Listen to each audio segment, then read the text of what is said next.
Yo, what's going on? This is the youngest in charge, Leon Slater, and you're listening to the Sports Jedi Network. You get me?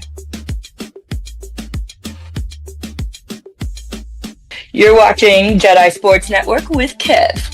I'm Tom Hannafin from TNA Wrestling. You're watching the Jedi Sports Network. Tune in to Heel of the Ring podcast on the Sports Jedi Network channel. May the sports be with you. What's up, Kevin? It's me, Miles Bourne. I just want to come on here real quick and say thank you for your support. I really appreciate it, and the fact that you're there every Tuesday really means a lot to me. Hey guys, this is Elena Black, and you are watching Sports Jedi Network. This is AJ Francis, and you're with Sports Jedi Network.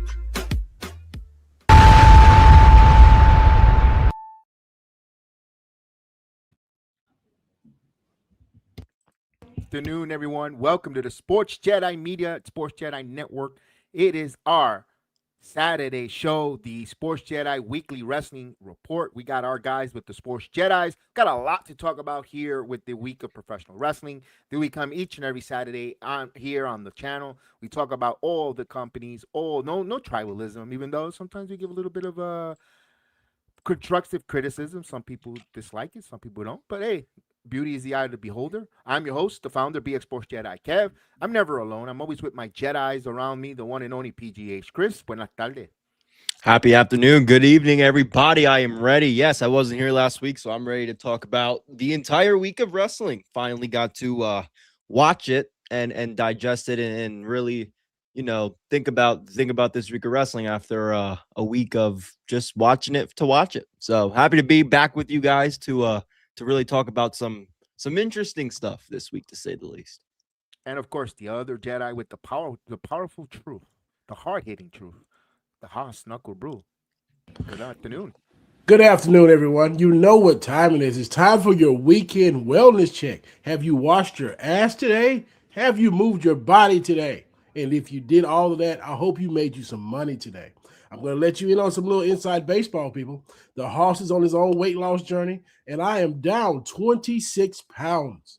I want you to know, if you are out here trying to lose weight as well, the Hoss is with you. I will put you over just like I put myself over, because the Hoss loves you. The Hoss wants you healthy. He wants you fresh. He wants you with money in your pocket. And that goes for women and men. Let's get after it together while we talk about some wrestling. Again, the Jedis care about you, and we're here for you. Even though we might criticize your favorite product, but you cannot say that we do not care about your well-being. Let's have a good one, everyone. I love that. Look, that's the hard-hitting wisdom of the Haas Knucklebrew. Each and every time he's on the air, he gives you the wisdom. And also, putting pockets. We want to shout out our sponsors, Dude Wipes. Stay fresh, stay match ready.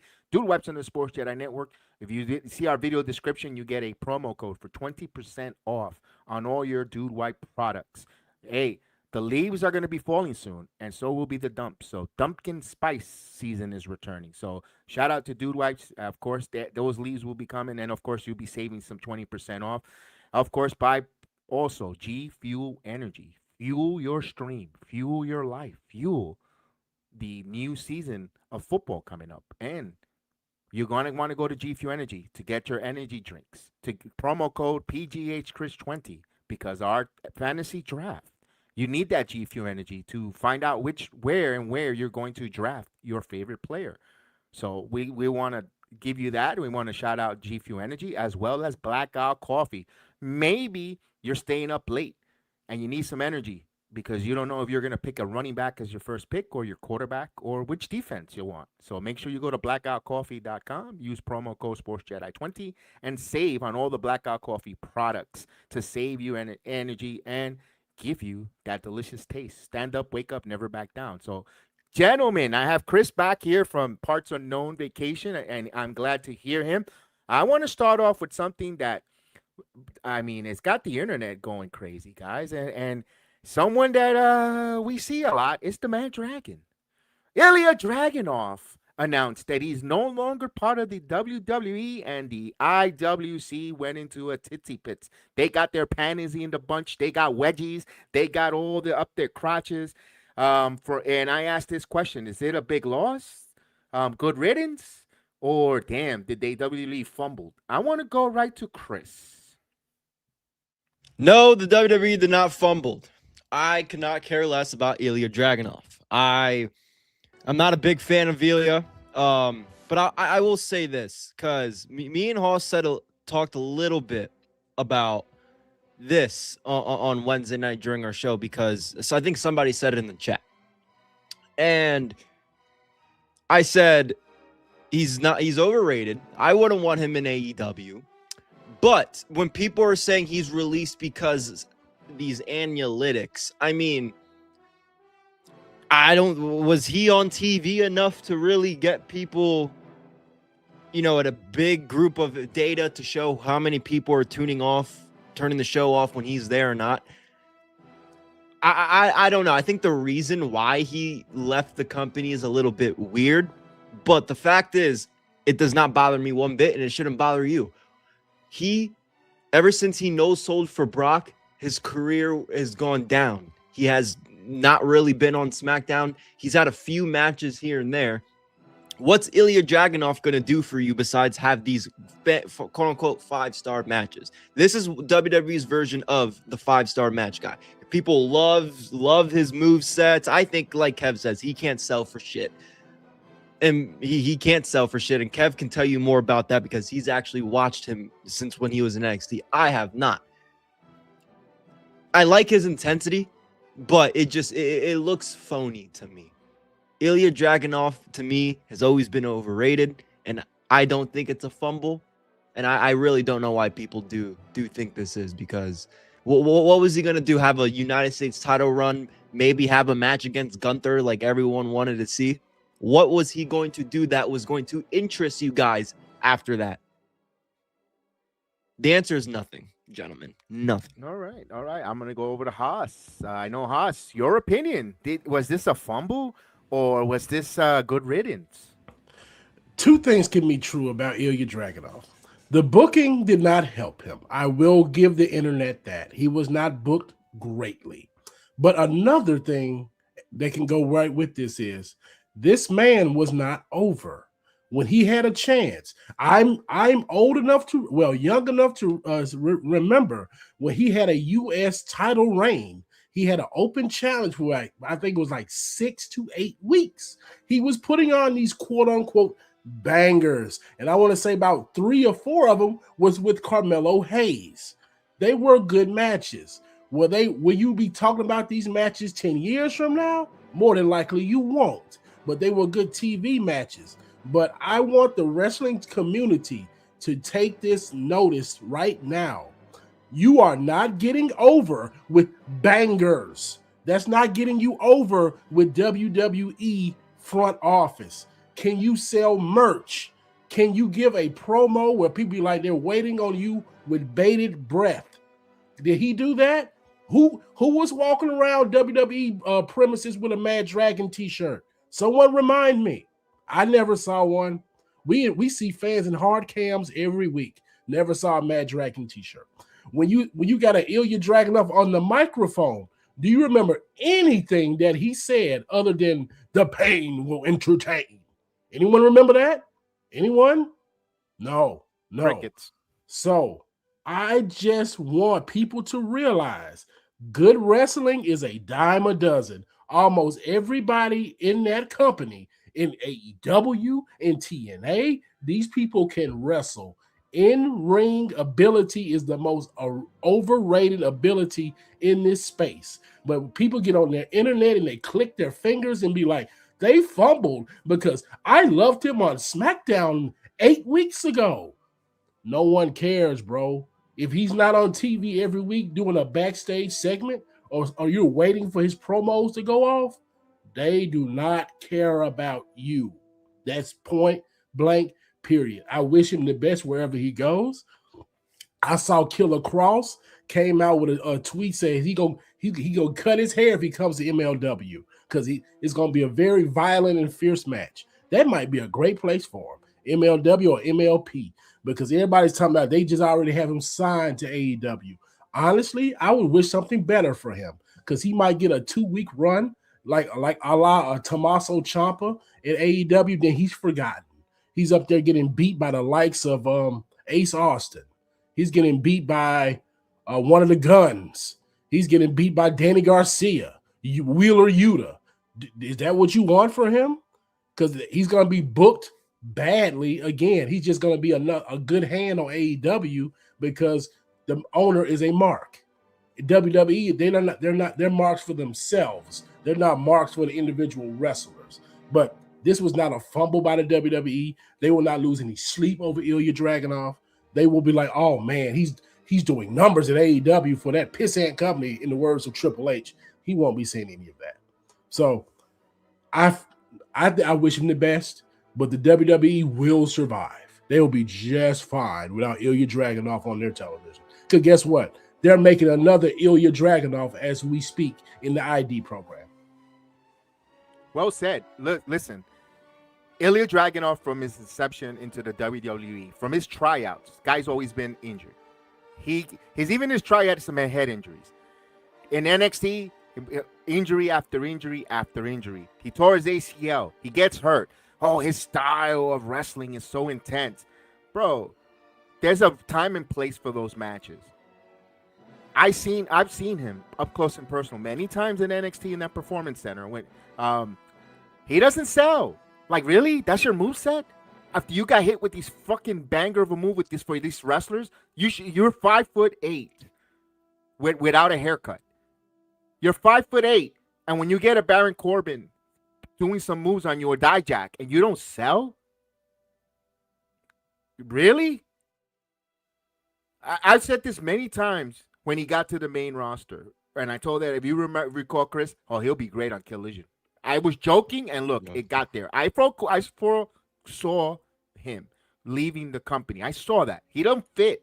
He's not entertaining. Everybody, listen, if you guys want your slap fest that you're dying for with him and Gunther, you're going to get it. Toma Ishii is waiting for him. You're going to get your slap fest with Toma Ishii and the Mad Dragon. You're going to have it. As a matter of fact, use the dude wipes so you could clean yourself up afterwards, because you're going to get the stupid slap fest. Brock Lesnar went in the ring and he didn't know Sodom, and Brock Lesnar, I guess he's the barometer on if someone's really gonna get over. If you're gonna get, they say the Undertaker was the boss of the locker room. I think the barometer in WWE was Brock, and he put over Obafemi. He thumbs down Ilya Dragunov, and look, to me, I still think they're lukewarm on Braun Breaker, because if you remember, Brock Lesnar, when he came out with the Heyman, when they were part of the division, he didn't really put over Braun Breaker. He put the cowboy hat like Sonny Boy, instead of really saying, So hey, I'm also going to talk about my favorite guy in Braun, Brock Lesnar. I guess they see a lot of his consultant opinion on which guy is going to make it in his business. And I knew Ilya. He could have been a main eventer. Where you want to see Roman Reigns and Ilya Dragunov? On Saturday night's main event? No, on my main event on Thursday nights. I'm not a big fan. Also, no one's and it's none of our business. Chris, you know me now for when we were working together. I always don't like going into personal.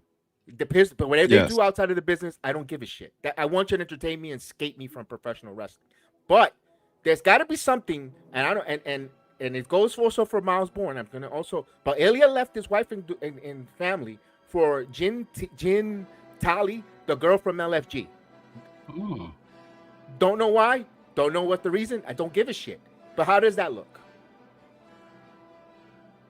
Sounds like a musician on the road. He chose the road. He looked like a Rolling Stone. Dragunov was a road. That's what NXT and LFG. That's what that development system. They should call it Love Island Developmental. No. Shout out to Jeff Littman, who's in the chat. By the way, he calls it NXT, Love Island, and Bible Studies. That's his catchphrase. Oh, okay. There you go. Shout out to Jeff. I like that. Yeah, I like that. Yeah, I got to give him credit. That's like one third of the Padawan NXT Padawan Awakening podcast, plus one half of the MOW files. Yes. The Garden of Thoughts and the Art of Chiropractic. My partner there on those different partners there, and our member of the Sports Jedi Network. So Jeff Littman, I want to give him a shout out. Yeah, I agree. I don't, that A lot of these wrestlers, Kev, and we talked about a few years ago, especially during the NXT system. It's like you could question some of their outside. Again, we don't give a shit. I don't give a shit, but you could question some of their outside decisions if that plays an effect or not. And the fans could say they don't care about. Yes, they do. Yes, they do. I said this tweet, post the other day. I said the demographic that mostly watches wrestling today is 50 plus years old. I've looked up the analytics in the words of the WWE. I've looked it up. I said that these men that watch these shows, they want to see half-naked, beautiful women. They do not want to see many Russian chop artists. No disrespect to Russians, but I'm telling you, people up here are up in arms talking about, you telling me Nia Jackson and Jade Cargill, B-Fab and Michin move the needle? Yes, they're women. Yes, they move the needle. Someone wants to look at them. Yes, last time I checked, OnlyFans is doing pretty well every day. Very profitable place. Do you know who's making the money on OnlyFans? Mostly women, because people want to see beautiful people. And no disrespect to Ilya, he's a handsome man. I will give him that. Again, extremely heterosexual over here, but he's a boring man. I don't care how interesting you may look. You got to have something going for you. Doing these chops, talking about an H-bomb and a torpedo Moscow, sir, your moves ain't getting you over. You let these fans gas you up. The people who watch wrestling the way they do because they have nothing else going on in their lives. Stop listening to these people. Listen to people in the know. What's going to get you over is going to be your promo ability, your ability to entertain and swing the crowd, and be in impeccable shape. Sir, you're short for wrestling. You're not a short man in real life. You're already a smaller man in the wrestling dynamic. You need to be able to sell for people that are 6'5". Honestly, Brock Lesnar no selling at the Royal Rumble was the truth. That's just the truth. Brock Lesnar's been in the ring with all the legends in this business. Why would he sell for you? This is the same man who's kicked out of Tombstone pile drivers. He's kicked out of Roman Reigns spear more times than I can count. Why would he sell your chops? Why would he? And you put it in the chat, Kev. He said that's one of his biggest things in his life that happened to him was Brock Lesnar no selling his chops. Because Brock Lesnar is a top 5 to top 10 talent in this industry. That's just the truth. So if people are up in arms about Ilya Dragunov, I asked them, are you tired yet? You're like this every time someone refuses to come back or they get released. It's every time. How do you have the bandwidth to do this every other month? I'm just waiting till when Bayley says she don't want to come back and they're going to be like, oh, they're gonna lose their minds. You're gonna have people gonna just run their cars into their garages behind this mess. I hope they don't be safe out here, but they're gonna just lose all motor skills because a wrestler didn't want to come back. And it's beyond me, fellas, beyond me. And I left this question there for a while because who do you think is the barometer now? To me, it could be either I think 3 names, and because of the statements that they're in. Roman Reigns, Seth freaking Rollins, and possibly CM Punk. To me, are the barometers that will tell creative there's future in these wrestlers. I don't think Cody's there yet because Cody's right now still working on his story. For him to be in that part where, yeah, this guy could be the next future of professional wrestling. To me, I think it really falls really in Roman Reigns' eyeball because let's face it, everyone or even Randy Orton, I don't want to leave him out of it. Because let's face it, after Roman Reigns knew how to get who was identified as the guy that was going to feed the company for the next 15 years. And every feud that Roman Reigns has had, regardless if you think it's redundant or repetitive, everyone after in defeat of Roman has gotten elevated. You're correct. You're correct. I'm with you on this. I believe it's Punk and Roman because you can see by the way that they are booked. They are not being pinned by every Dick, Joe, and Larry. They are being pinned by people that are getting major pushes. Like even last night on SmackDown, which we'll talk about, yes. Kevin Owens got the visual pin, and not many people are getting visual pins over CM Punk. And then when you get Roman Reigns, when he eventually does lose either this year or at WrestleMania, it's going to be someone that's going to get a major push. Everybody thinks it's going to be Femi. The fact it could be Braun Breaker. But even back to Braun, even CM Punk wouldn't put Braun Breaker over. And I'm not saying that was his choice. No, that's truth. Truth be told, that is the truth. Yeah, he wouldn't even put him over. And that's why we've been questioning Braun's booking the rest of the year behind that. We have the injury thing with it, but even with the injury going on, we can always say, what's the deal with that? But yeah, I'm with you. The barometer is either Punk or Roman Reigns. And I will say with Punk, because I think Punk is full of shit in real life, I think Punk will be the one to give you the poison pill if he doesn't approve of you. Because he's such a corporate man now. He's not the voice of the voiceless. He's corporate man, Punk. So I would believe he would deter your push if you rub him the wrong way. The voice of creative. No, I agree. Definitely Punk and Roman. And you brought up Seth a little bit earlier. I wouldn't doubt, I think it's fair to put him in the conversation for kind of like that third spot. I mean, I know what Hoss just said about Braun Breaker, him getting injuries. I'm very curious to see if Seth Rollins doesn't get injured, how this really plays out for Braun, because Seth had no problem letting him get a victory.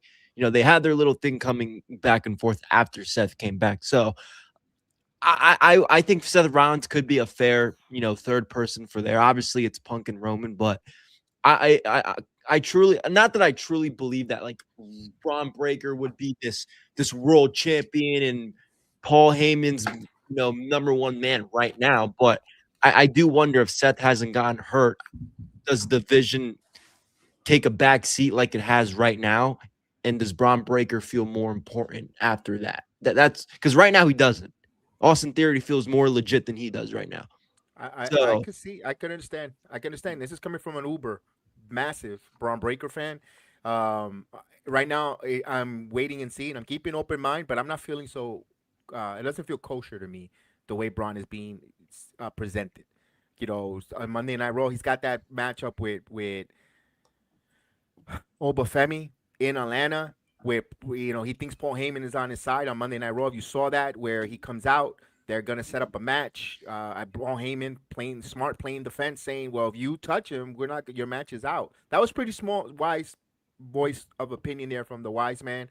But then Braun sees him shaking Obafemi's hand, and he says, "Are you really behind me, or you're not? Are you really trying to chum me up to Obafemi?" Me personally, that to me, it's gonna lead to Braun wrestling and beating Obafemi on Sunday night's main event. And this is just me probably being an Braun Breaker fan with the pom-poms, but I think Big Brunson Reed is going to return, and that's going to be the swerve that Paul Heyman is going to try to get and attack Obafemi. And Braun's going to go over on that victory because of Big Brunson Reed's interference. I could see something along those lines. I follow your line of thinking there. I just don't think. I think it's going. Because I know we're going to talk about it.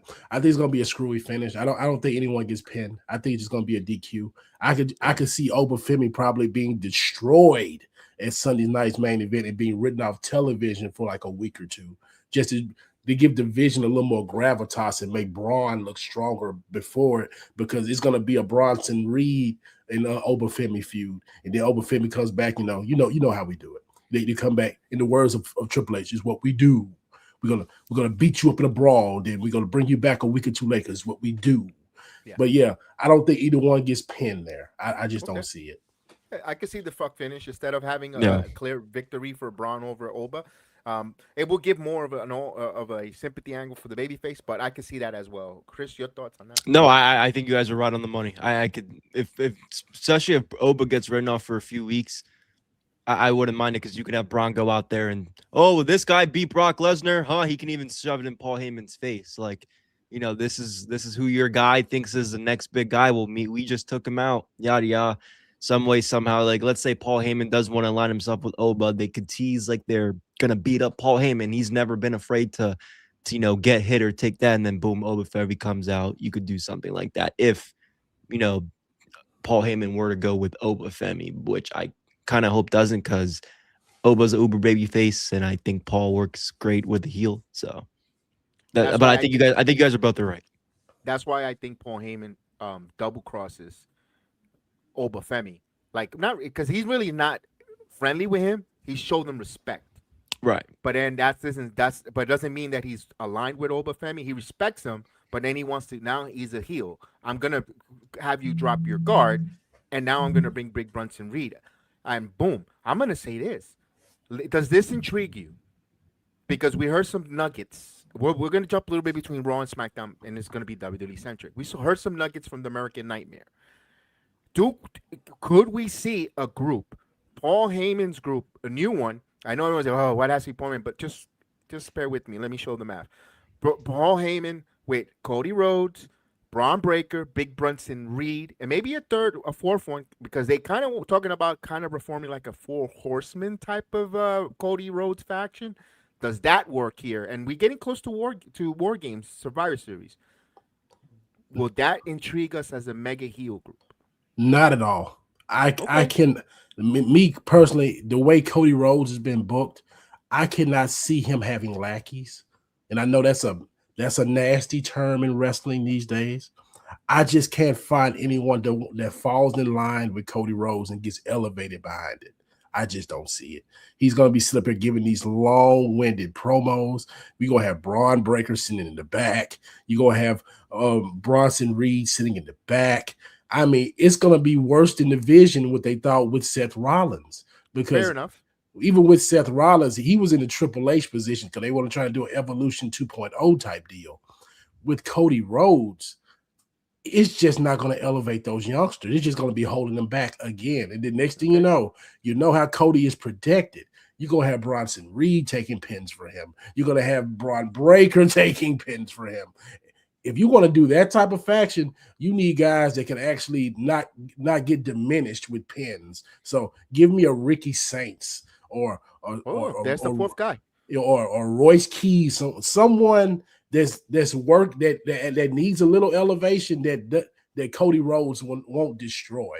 It's time for the kids that have been built in the WWE mode to run now. It's time for Bronson Reed to run. It's time for Braun Breaker to run. Like we tried it with Seth Rollins and he got hurt. There's no disrespect to him. He just got hurt. That's the luck of the draw. Now we've gotten to a point like we only have 3 strong superstars here. I mean, in the company, if you want to count Randy Orton, you got 4 that are on TV regularly. It's time to phase these men out. Like Roman Reigns is going to go away fairly soon. By the end of the year, he's going to be gone for another 4 to 5 months. I don't know. I don't know. I think he's going to be around for some reason. I mean, I can see what you're saying, but he's going to be due for a break because he's not used to the schedule again. He's going to tell the cousins, I don't want to see you until Christmas. Right. So I mean, that's going to be the doldrums of the WWE in our booking.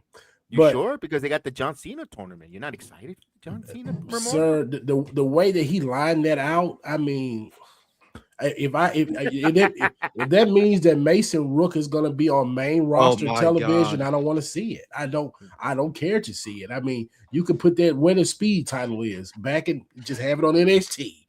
I mean, but we'll get to that when it happens. But back to my main point. Mm-hmm. It's time for the youngsters to run.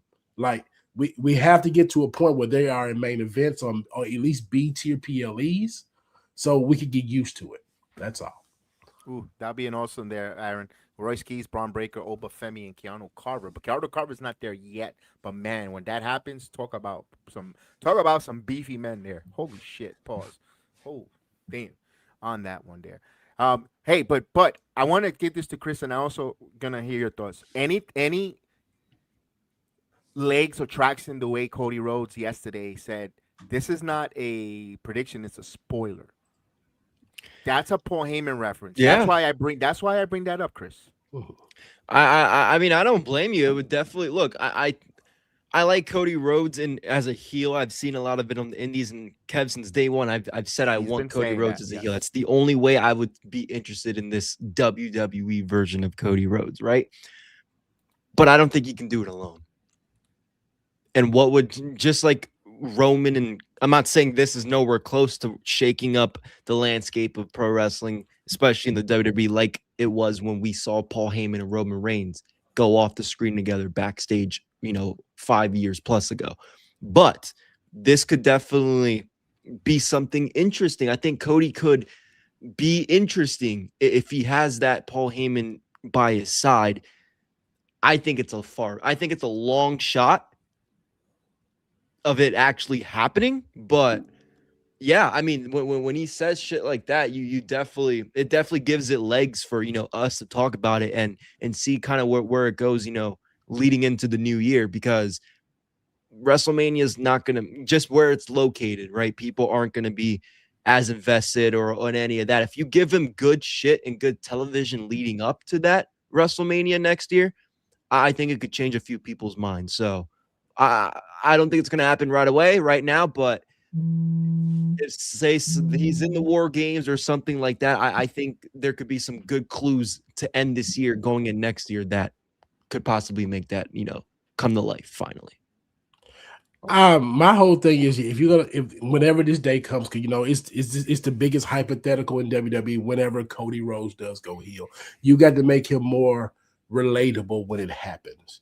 Because when you do that, you can actually build him to be a larger than life figure after that. I would bring if he could convince Brandy to bring them kids on the road for a little while, that to give him more of a regal evil villain look, I would go with that. And then make it be more organic. Don't just place men in his purview. Have him go in there and probably beat a couple of them, then they fall in line that way. But like I say, this is the biggest hypothetical in WWE. This may not happen until next year or 2 years down the road. But yeah, it's fun to talk about. I mean, people want to hear it. They want to see it. So it's a conversation that's on people's tip of their tongues. Cody Rhodes heel. He's showing a little bit of a, I give credit, although is it really credit? Because we are the Sports Jedis. And of course, this channel has been Sports Jedi Network, where Bully Ray says he has the Anakin Skywalker story behind Cody Rhodes as a heel. We've been saying, Chris has been saying this for 2 years now that you've been on the channel, and Bully Ray kind of copied and pasted a little bit. So, but we're still giving Bully a little bit of credit because he has his voice is a little bit more louder than ours, for reasons other than that's out of our control. But yeah, Cody, I wouldn't be surprised at Survivor Series this happens and unfolds like, oh smack, because you got to give us, especially when you're going in the build for Royal Rumble and kind of the holiday season and down, do they turn heel at Survivor Series? I'm like, oh damn, or is it at Royal Rumble because we want the kids you want little Timmy to tell Daddy to put under the Christmas stocking. Let's go see Cody Rhodes for the holiday tour. So that's the one thing that hurts this, because they could get, for us adults and older folks that would love to see the storyline unfold, is that route. But will TKO or W Creative pull that trigger with now the holiday season coming up, and they need to sell a lot of tickets, merchandises, plush toys, Christmas ornaments, all that Cody Rhodes, American Nightmare, all that stuff that he really, let's face it, like him or not, he generates money, and that merchandise for the little Timmy and little Susie's of the world. That's what I'm with you, Haas. A year or 2 years away, but man, would that be compelling. It would be, but the thing about it, like I'm just tired of this old school thinking like that heels can't sell. I'm just tired of it. Like heels sell toys. I remember when the heel Undertaker was selling plenty of toys, and he had kids scared to go to sleep at night because they thought he was an actual demon of the underworld. I remember those times. I remember when Kane was selling toys. Yeah, I remember all of that. So we can have heels that could be very profitable, and with Cody here too, the booking has to flip. He's got to lose a little bit. Like I would have him lose to Randy Orton at Sunday night's main event and have it a downward spiral effect. I'm not talking about protected losses. He's got to lose clean. He's no longer the champion. It's time to take some clean L's. Losing to Randy Orton is not bad. He can go lose to Gunther. Not bad. Because where's the lifeline to Gunther these days? He needs a little help out here. He needs a little rub. Yes. So we can build Cody back up later. It's time to take about 4 or 5 clean L's to end the year in some major feuds. That's it. You'll be like, oh man, he actually lost. He lost a 5-star banger to Gunther. He lost a 5-star banger to Randy Orton at Sunday night's main event.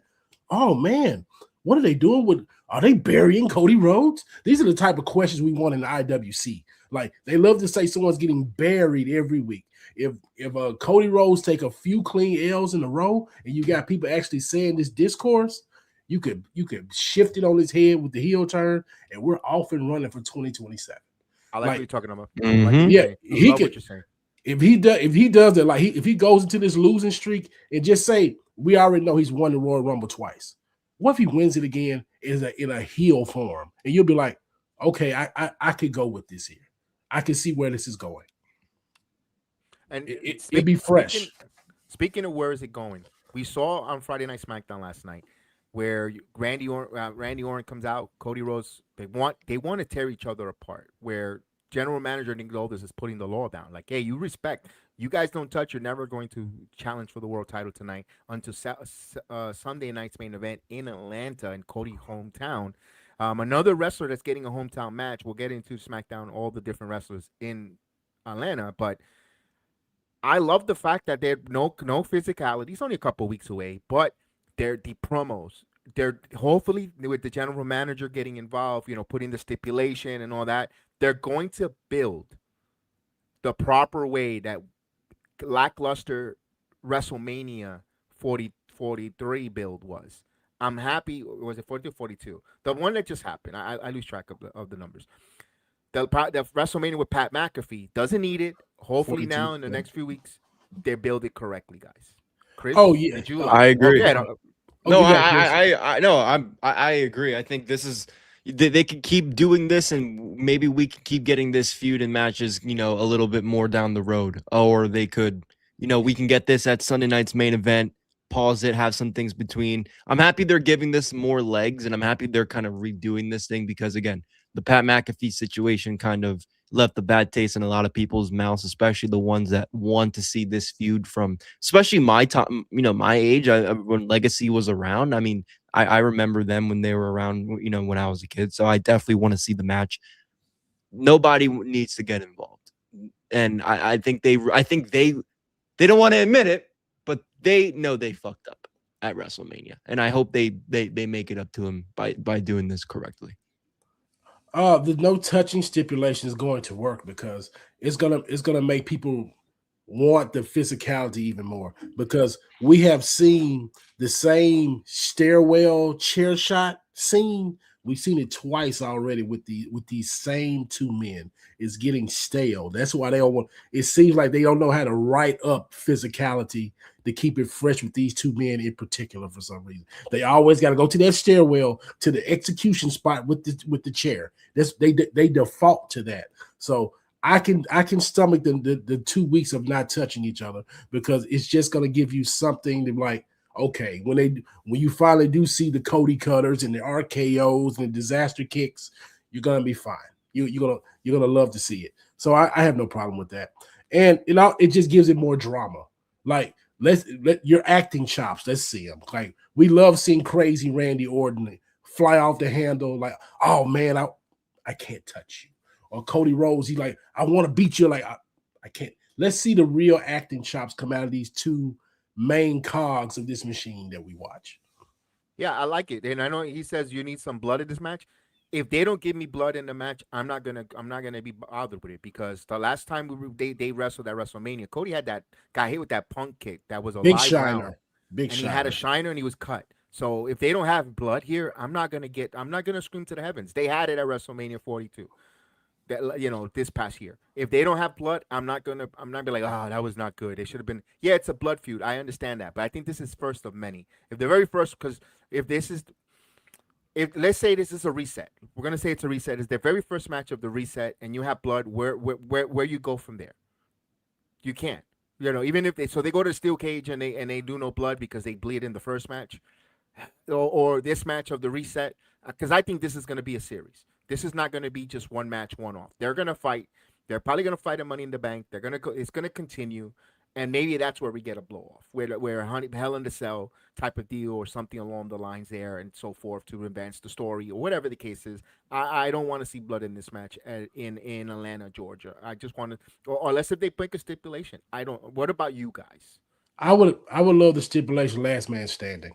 Like You should be able to do this on Peacock in Atlanta because or it's Sunday in night a main blow-off event. match. No, Sunday night's main event. Like Okay. I believe this is gonna go like the Drew feud. This is gonna go a little long. Then we're gonna end up with 3 stages of hell.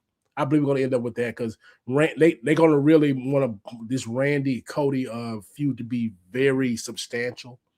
That's why I would do a last man standing in Atlanta, so you can have a definitive winner. You don't even have to get pinned. You just can't answer the bell.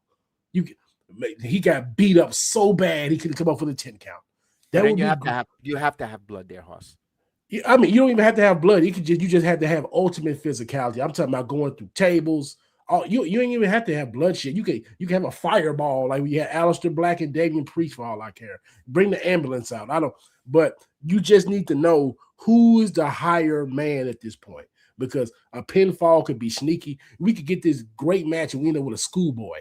Is that what you want on Sunday night's main event? No, you want a definitive winner. So I would take the last man standing match, and then whoever comes out and be like, man, you got me, but I want that rematch. And then you get your 3 stages of hell after that on a SmackDown again, with no commercial breaks the last hour or whatever. So I'm just getting good television going, which it seems like Triple H and crew they're allergic to it these days. I just want them to entertain us, Chris, through the whole autumn season. For now, I always say this. I sound like a broken record each and every week when I come out here, but I'm gonna say it again.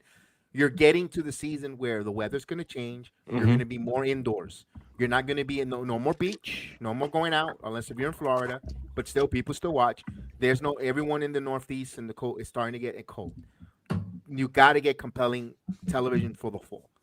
Is this compelling if they drag it out? Oh, I think so. I think so because I mean, it's so close to WrestleMania. Now we're in August. We're in the 8th month of the year. We have to kind of start when you get to War Games, kind of start getting ready for that Royal Rumble WrestleMania season. So maybe if this feud ends around like the War Games, November, early December type of thing, maybe even October. But if they could, drag it out a little bit and have Cody, because I do something interesting to get him going into the Royal Rumble, then that's fine. Because I think Cody's going to be a big question at WrestleMania next year. Whatever he's going to do, how he's going to do it, to me, it's going to be very interesting because he's usually the champion, right? He's usually the champion around WrestleMania or in the championship mix. Right now, he's not. And if he feuds with Randy Orton, to kind of end the year going into Royal Rumble season, it's going to leave, especially the Cody fans wondering, in my opinion, what's he going to do? So I like that aspect of it for the first time in his WWE run because we know he's going to be he has to be the champion before WrestleMania, or he has to win the Rumble because he has to go. This is the first time we're seeing that. So I don't mind if they drag this feud out going to the rest of the year, or at least like War Games, mid-November. And like you said, Kevin, since we're going into the colder months, we were talking about barometers earlier. You got to be able to keep people in their seats. Yes. With Cody Rhodes and Randy Orton and CM Punk and Roman Reigns.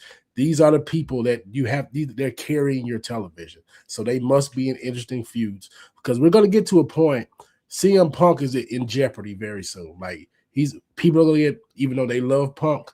The drama of Punk not winning, it needs to be of him losing needs to be there. He had this very good match with KO yesterday. Everybody's in there. They need a surprise because Roman Reigns ain't losing no time soon unless we get a big surprise at Money in the Bank, which would be astronomical. But Punk losing to one of these people, because SmackDown has a lot of heavy hitters now. He can lose to someone, and that would turn SmackDown on its head. So we need to be able to have some surprise shock value for people coming in these winter months. Yeah, but let me ask this. Speaking of Randy, because we were talking about compelling storylines, they threw the seat out there with Randy Orton and CM Punk. Said, you know what? Pretty much, I'm letting you know I'm done with Cody. I'm coming after you. Also planting the seeds, letting you know that they're going to be compelling storylines for the fall season. Where Cody and Randy Orton, CM Punk in the mix. And speaking of CM Punk, I think this is the match of the week. And what a hell of a television match last night against Kevin Owens.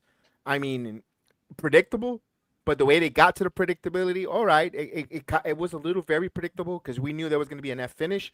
But again, 20 years in the making. These gentlemen, when the match started, you could tell there was some good animosity. Live rounds, or boy, they put their differences aside, and they went to make money. Haas and Chris, I want your thoughts. By the way, when Sami Zayn hit him with the belt, or outside of the ring, and he threw him in there, and Kevin Owens hit with the KO, and the referee got in, I thought Kevin Owens was going to win the title. I was like, oh, and then he kicked out at that last second. Chris, tell me about that match and the build. I like the match. I think they did a good job of building this match up with Kevin Owens and Punk kind of, in a week or so. I don't think this is the last we're going to see of this. Sami Zayn getting involved, it's definitely questioning. I will say that because it almost feels like we're going to go back to Sami versus KO again. And I'm sick of that shit. I'm going to be honest. I don't want to see another feud between these two, or these guys have their best friend run. But that's probably what we're going to get. We just had it like a little over a year ago between these two. So they're probably going to go back to that. That's the only thing I question from the finish. Other than that, it was a great match. Great match. Punk retains in Kevin Owens' hometown. This gives them reason to continue this feud, continue another match down the road, maybe a triple threat, who knows. But the match was great. I question the finish because, again, kind of feels like we're going back to that again. That's just me. Before I throw that to Haas, I'm going to add to that. They're probably going to give you. Remember, now it's a different dynamic. Babyface Kevin Owens, heel Sami Zayn. But we're talking about compelling stories for the fall to get you over that hump, that to Royal Rumble season into WrestleMania. They need Kevin Owens, Sami Zayn.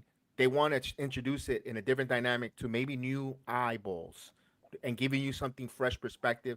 Really. Could we say really under Paul Levesque's creative? That was before Kevin Owens and Sami felt like Vince's vision of creative. Could we say this is Paul Levesque and also justice for Sami, Haas? I don't think it's much of a difference between Vince and Paul on the booking of those two. Just in that window, I don't think there's going to be a big difference. But with this match, this match is a very good television. I will agree to that. I'm not a fan of either one of these men, just in particular. But they made a little magic. They did. They had me glued, and I enjoyed it. And with Sami Zayn going full heel, it's been bubbling up for so long. I'm glad it's here. I hope he has new theme music come next week. Don't come out there. Don't come out to that. No, you did some despicable stuff. I need some evil music. I need a whole new presentation. There's no more justice for you, man. You're the real bad guy. No more the last good guy. You are the real bad guy now. I need you to come out like Razor Ramon back in the day. Yeah, bring that back. Bring that type of stuff back.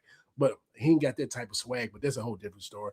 But my thing coming out of this is, if I'm CM Punk, I'm gonna give a warning to the whole locker room, because he's not looking like a strong champion. The last two championship battles, he's had to have someone come in and do his work, even though he didn't call them out. He didn't call on Randy Orton. He didn't call on Sami Zayn. But he's looking like a weak champion in the light right now, because somebody always has to come out there, does his dirty work. Did he come there and gets a lucky GTS because they've been knocked out, and he gets the pinfall victory? If CM Punk wants to solidify his championship reign, I'm like, if anyone else interferes in my matches, you're going to get a title shot. I'm going to I'm going to put your ass to sleep, because I didn't need you. So Randy Orton, come on up and putting your ass to sleep. Sami Zayn, you too. Come on. I don't need none of y'all guys help. I'm the best in the world. I don't need any of you. Stop interfering in my matches. This is my business. I stand on business, not you people. That's if I'm CM Punk. All right, I'm hearing that. Here's the one thing, though. If seeing the crowd, of course, pro KO, Punk embracing of like the heel, maybe for the night. But now I ask this question: what we just finished speaking about 20 minutes ago, fully about Cody Rhodes going heel. Now you got Sami Zayn going heel. I don't know, CM Punk. Maybe that's a trend that they want to boo Punk going forward, because they're getting like you. Maybe they're feeling like Haas, getting tired of Punk. Now we got too many people want to be heels. The main guy that really needs to be the heel is Cody. And now that you have Sammy and possibly Punk, if that's a trend where they want to boo him, maybe it's just a one-off, an anomaly in Chicago. But let's say it's a trend. What does that do to Cody going forward? And will Punk heel? I think Punk heel will work because his type of smart mouth is so fucking great. I'm in for it if he wants to be a smart addict heel, Chris. Yeah, me too. I definitely think. I mean, you can't have both of them, especially since Can't they're have on all the same three show. or four with Randy Orton. Sorry to interrupt. No, exactly. I agree 100%. And obviously Punk is the better natural heel. So that's tough. I think creative's just gonna have to pick which one they rather do. They want to play the safe bet. They're gonna go CM Punk. They want to, take a risk. They'll go Cody Rhodes. Let me ask this to you guys both. This is why I asked this, and this is why I say they're not going to move. They're not changing Cody because of what will sell more money. Cody as staying babyface for little Timmy and the holiday tours, or having him heel and Punk, or Punk staying the heel. What will sell? What's best for business? That's the better question. The best thing for business is is a heel Punk right now as a champion, because you could say that him going after Kevin Owens and we'll call him fat and all this and that. You could say, oh, he's not being the nice guy. He's needling him with he's fat shaming and fat phobic and all that. You can go into that because the IWC is full of weak-minded individuals. So if you call someone fat, oh my God, he's such an evil man. Yay. So yeah, go with that. Because we had a report that come out this week. They say in the backstage, they officially call Roman Reigns a heel again now. That report has come out. So if you're gonna do that, the money in this company is drama. That's where the money is. The money is not in face-in-face battles. Me and Chris talk about this all the time. We're tired of these face-on-face encounters. Yep. If you want to build some drama here, you could go full heel with Roman Reigns again on Monday nights. You can go full heel with Punk on Friday nights. Because the truth be told, Randy Orton he's a heel in the smart marks' eyes, and we want to call ourselves smart marks. The people in the crowd, they are singing voices and they love this man. They don't revere him as a heel. They will not boo him. We talked about this all WrestleMania season that they refuse to boo him. So he could go back and be a face just like that. That's fine. Cody Rhodes can stay a face for right now. If you got heel Punk raising hell on Friday nights for the rest of the year, we got good TV, gentlemen. We'll have good TV. That's how I'll go with it. Give me heels on both brands. Yeah, I hear that. I So agree. Friday Night SmackDown in Toronto. One of the things here that I wanted to talk about, because we'll move this quick, was the women's debut of Blake Monroe. Kind of, I know when we were doing our Total Nonstop Jedis, the TNA review, it came out that they were going to scrap and weren't going to do the match. Well, it kind of gave the match, or they were trying to attempt to do the match, but then it was kind of thrown out. Blake Monroe attacks Julia from behind. There was no bell rang. I don't know why the referee. A lot of times we see that happen, and the referee rings the bell and the match starts. They chose not to. They made it a little bit too. I don't know. I felt it fell off because the referee could have easily rang the bell and the match could have started, because they got both women in the ring, and he decided it wasn't. What was it? What was the physicality? What was the attack so bad that they had to throw out the match? I was disconnected. I don't know about you. I got Amazon at the door. Give me a minute. No, at least for me, Hoss, I don't know why they wouldn't do the match. Was this a way for them not to do the match? A lot of people were looking forward to finally seeing Blake Monroe, and I know a lot of people want to see Julia because they haven't done jack shit with her. So you don't think they just didn't want to have the match? Maybe they scrapped it to give more time in the main event. Because I said this when we were, like Kev said, when we were doing our TNA show. I heard it was going to be scrapped, but they didn't, if that makes sense. I'm a contrarian here. I had no problem with it because they want to protect Julia as well. They don't want to. You're talking about this with, even though if you liked it or you didn't. That's all they want. They rather you talk about it and be quiet. If they had that match, Blake beats Julia. What's going to be the headline today? Julia got buried. Julia needs to be on Raw. They need to do something like with this here. You're wondering what's happening next.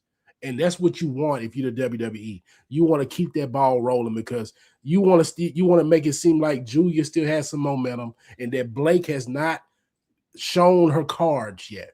You just get a little taste of Blake. You get a little taste because if you see the little vignette she did after that, she says, "I don't need an intro with Julia. I need to be my first match with Chelsea Green." Like that's your spoiler.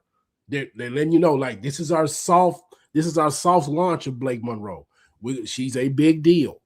So if you're upset about that, you didn't have the match on a Friday night, good. Talk about it. Keep going. Give us the momentum that we need. So, but they are doing Julia a favor for all the people that wanted this match because you knew that Julia was going to lose, and you were ready to get your keyboard fingers ready to say they need to do better by Julia, and Julia is buried. And what are they gonna do? They did my demon so dirty. She needs to go to AEW. These people were ready to fire those posts off. You got to hold off on that because I'm not gonna say we because I'm not in the booking room. The WWE front office, they are trying to resuscitate Julia without up here a little broing her, a little sistering her to Blake. They're trying to figure something out. That's all it is. And you saw the reason Julia came out as a babyface. And I always tell you, when you want a babyface to go over, you need the sympathy from the crowd and from the people. You got the sympathy. She didn't even get a match. Damn. And everybody now wants to see them in a ring. Personally, hopefully they gave that for Money in the Bank. Hopefully they could save that, or they could hold it, or I don't know if they're gonna do it as Saturday night's main event, Sunday night's main event. I don't know if they'll do it there. But man, these ladies need it when they finally have a physicality. It has to be premium live event because Blake Monroe shows you she could get down and dirty and wrestle that Joshi style. And I love the fact that goes, I'm here for the women's champ. I love the way she declared it and looked at the camera and said that. Great. I don't need you going for the United States title. Nothing wrong with that. That's more of a JC Jane type of role. They're not going to elevate JC, and I like Blake Monroe in that position. But now we got the babyface sympathy for Julia, and now you're going to get fans rally behind her. Oh, her match was cut. Damn, and the sympathy. And now that's what Julia kind of needs. She needs that sympathy role. She could easily win the Money in the Bank. And then talk about Kev, I wouldn't even do that, because you're gonna give Julia too high of expectations, and she's not over yet. Of course, I understand. All Julia needs, she needs a mouthpiece. That's all she needs. She needs to just get over. Because what you saw when Blake Monroe, when she came out and announced like where she wants to go, Julia can't do that coherently. And follow me on this one. I got the perfect guy. Your guy from PWF hates him. I would pair Julia with Joe Hendry. I would have Joe Hendry singing her to, after she comes out to her beautiful madness, I have Joe Hendry writing her songs every week to get her over. Every week. And it will resuscitate the both of them. But then don't you feel she'll be into a comedy act? She'll get reactions. I want reactions. That's it. She gets no reactions, Kev. I don't care I understand that, but if you don't give her something, she will be released. I don't think she will. I don't know. I think they kind of like her. They just trademarked her name. They can easily get rid of her and still make money off of her. I'm telling you, they like her. They do. They want to keep her, but if they go with this whole analytics drive, if her analytics are not great, they're not good. They're not. There. You know whose analytics are great? Joe Hendry's. They are. They keep. Right. I don't care if he's on. I don't care if he's on commercials. He's on TV every week. He's there. He is there. He was there with the Money Man Danhausen. I'm just saying, like, give her something. Give her something, because I like Julia too. I like her wrestling. I like the strong style. But if she's gonna work in the WWE, she got to have somebody to get her over, because she can't do it. She just can't. Yeah, I like where you went there. You make great points on all those things with the. Again, we'll see. Will they do it? Well, only time will tell on that. There. And look, I want to see some Blake Monroe. I want to see all this different stuff. We'll see if they could do it. One thing I wanted to talk to you guys about SmackDown, and I know we're gonna get to Monday Night Raw real quick, but the Baron Corbin saga with Trick Williams, but the stipulation in Atlanta, if Little Yachty, who's reportedly now is going to stay with the WWE, looks like it's going to be the manager, or there's a role for him in the WWE, and I like it. I'm not one of those that don't like. I like Little Yachty. He really earned a lot of the love and the respect that he's done, alongside with Trick Williams. If he survives 5 minutes with Baron Corbin, Trick gets a United States title match. Are you okay with that? Yes, I agree with it. First of all, it's in Atlanta. Second of all, it's going to bring some more comedy to this feud that a lot of people are getting. Yes, they get tickets, and people are getting bored with this feud. So it gives it another, give it a little new life, because you're gonna know, Yachty's gonna run for like 3.5 minutes to 4. He's gonna eat an end of days, and then the clock's gonna hit 0 before Baron Corbin can pin him. That's what's going to happen. And then after that, Trick's going to come in. Oh, I get my title shot right now. It's going to be fun to see. And the whole thing, the old stick with Yachty is they are trying to bring some youth to the demographic. That's all they're trying to do. Like people were talking about the report was they want to do a concert at Sunday night's main event, but they scrapped it because they thought it was going to get a negative response. The only reason they don't want to do it because the demographic that watches the show dominantly is 50 plus. If the demographic was 30 or 25 plus, they would have no problem Lil Yachty doing about two quick songs. But if with Yachty's involvement with Trick Williams, who's Trick Williams gets people to watch the product. Like the people from ESPN, he has that former athlete appeal. They put him on there with Stephen A. and the First Take crew, and he's just a natural when it comes to that. They want people they want the 18 to 49 to go up. And the way you do it, you get these young rap artists that they're meshing with the young wrestlers. You do that. So I like it. I mean, I'm not even a big listener of Lil Yachty's music, but I get where they're going. I know where this is the same thing we were talking about. Little Timmy with Cody Rhodes to try to sell these toys. If you can put Lil Yachty in a decent position, you could get some newer eyes on the product. They'd be like, oh, my sister listens to him. My brother listens to him. Let's go watch some wrestling on Friday nights. Let's see what they're doing. Oh, he's with this guy? That's interesting. Let's go with that. So they're just trying to reel in some more eyes. I'm all for it. Here's the way I see it. You've been strong with your argument about the 40 to 50-year-old or 55-year-old men that watch WWE consistently. They're the hardcore fan base. But now you have Danhausen for the younger kids, or Cody Rhodes from that 4 and 12-year-old range. But now you've got Little Yachty who is now targeting, let's say, the 16 to 15-year-olds to the 24 to 30-year-olds in the music and that genre of scene. So they're giving you a variety of different talents to root for, different demographics to get behind and watch. Again, you asked me a Little Yachty song, I would not know where to start. Be honest with you, not my genre of music. Him, I do like hip hop. Of course, born and raised in the Bronx, the birthplace of hip hop. I could go back to the old school hip hop. But the Little Yachty is not something that's not on my playlist. I'm gonna be totally honest. But I love him in the WWE. He earned my respect. To me, he's the type of crossover athlete, and I hope he's half of it of what Bad Bunny did when he came to the WWE. And I hope he could wrestle halfway, like decently, like Bad Bunny, Chris. So as somebody who was in high school when Lil Yachty first blew up, and I can name a lot of Lil Yachty songs. Okay. I'll tell you this. WWE is doing something good. They're doing to Lil Yachty what they tried to do with Travis Scott.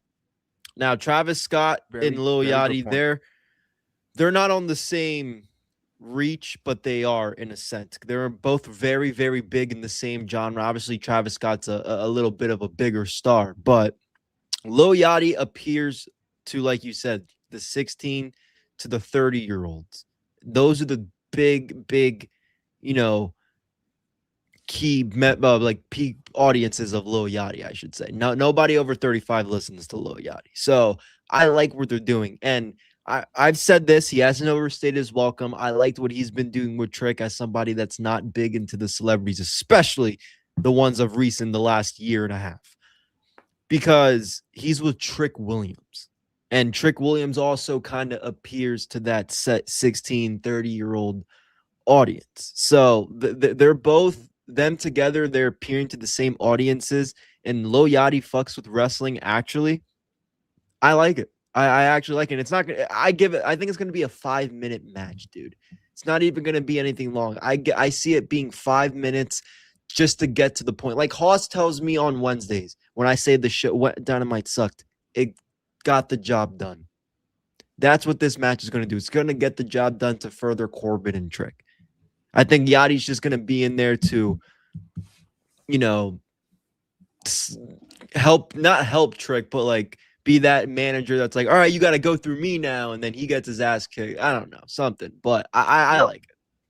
No, that match is going to set up either a gourmet Caesar salad before the meal or really good appetizers right before, and you're gonna, and before the entree or the main course with Trick Williams and Baron Corbin setting the table up there. So I am enjoying it. I'm liking what they're doing there. That's the proper, I guess you could say, the proper way to use a celebrity. And he's not there every week. Like he is, but he isn't. Like he's not. And he's not this. He is.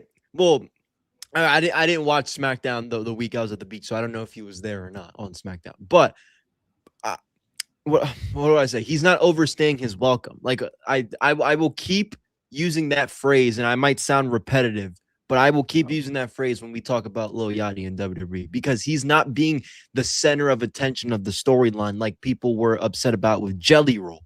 I'm using him because he's another musician. Or Travis Scott, even he was the center of that storyline at WrestleMania versus him and Cody. Jelly Roll was one of the main factors of the biggest match, like we just got done talking about Randy and Cody. He is a small part of Trick Williams' act that helps him get over, but Lil Yachty being there also helps Trick get over. That's what I mean by him not overstaying his welcome. I understand. And it's a natural fit. It doesn't feel forced. Exactly. Like they seem like they go way back. Like when you saw Jelly Roll with Randy Orton, you know they don't kick it. You know they don't. You see Trick Williams and you see Lil Yachty, you can easily see them going out and hanging out together. He was at his wedding. Exactly. It's natural. So even with Pat McAfee, you know that just seemed forced. When you see, you know what's a good comparison, Haas? What's that? That those Jelly Roll, Pat McAfee felt like a male wedgie. Trick Williams and Lil Yachty feels like a wonderful wedgie of women's cheeks. if for all your wedges, natural, it looks great. We got do watch for all your wedges, people. But I will tell you this: Lil Yachty, I know Chris probably knows. He has this song called Minnesota. When you watch SummerSlam, you can feel the awkwardness in the crowd because when he performed it just a little bit, they didn't know the song. He was in Minnesota. They didn't know the song, so that just shows you that Yachty has to get over with this crowd. And when he does get over, trust me, these people love to yeet. They loved it. They love that Trick Williams intro. When little Yachty gets over, WWE is going to be in for a new crowd of fans that are willing to spend some coin. And that's what they want. If you could get this WWE crowd to be up here saying a little boat or be singing Minnesota or something like that. I know you don't know these terms, Kevin. I know you don't. But if you get the people in the crowd singing some of these songs, it's gonna send them the way they wanted with Travis Scott, like Chris said. This is what they wanted. This is full investment from a celebrity. Travis Scott was not invested. He thought he was bigger than these guys, which in actuality he is. But that was his ego. You saw that at WrestleMania with that slow ass walk to the ring. He thought he was miles above all these people. Lil Yachty's like, I'm just one of the guys, and that's what you appreciate. The only pushback I do know what Fiend. You know, I heard Fiend. I mean, even though they only played it, but I heard it on the radio. I can't tell you any commercialized music from Lil Yachty. Also, I know Chambea, and you had a whole arena singing Chambea Hala.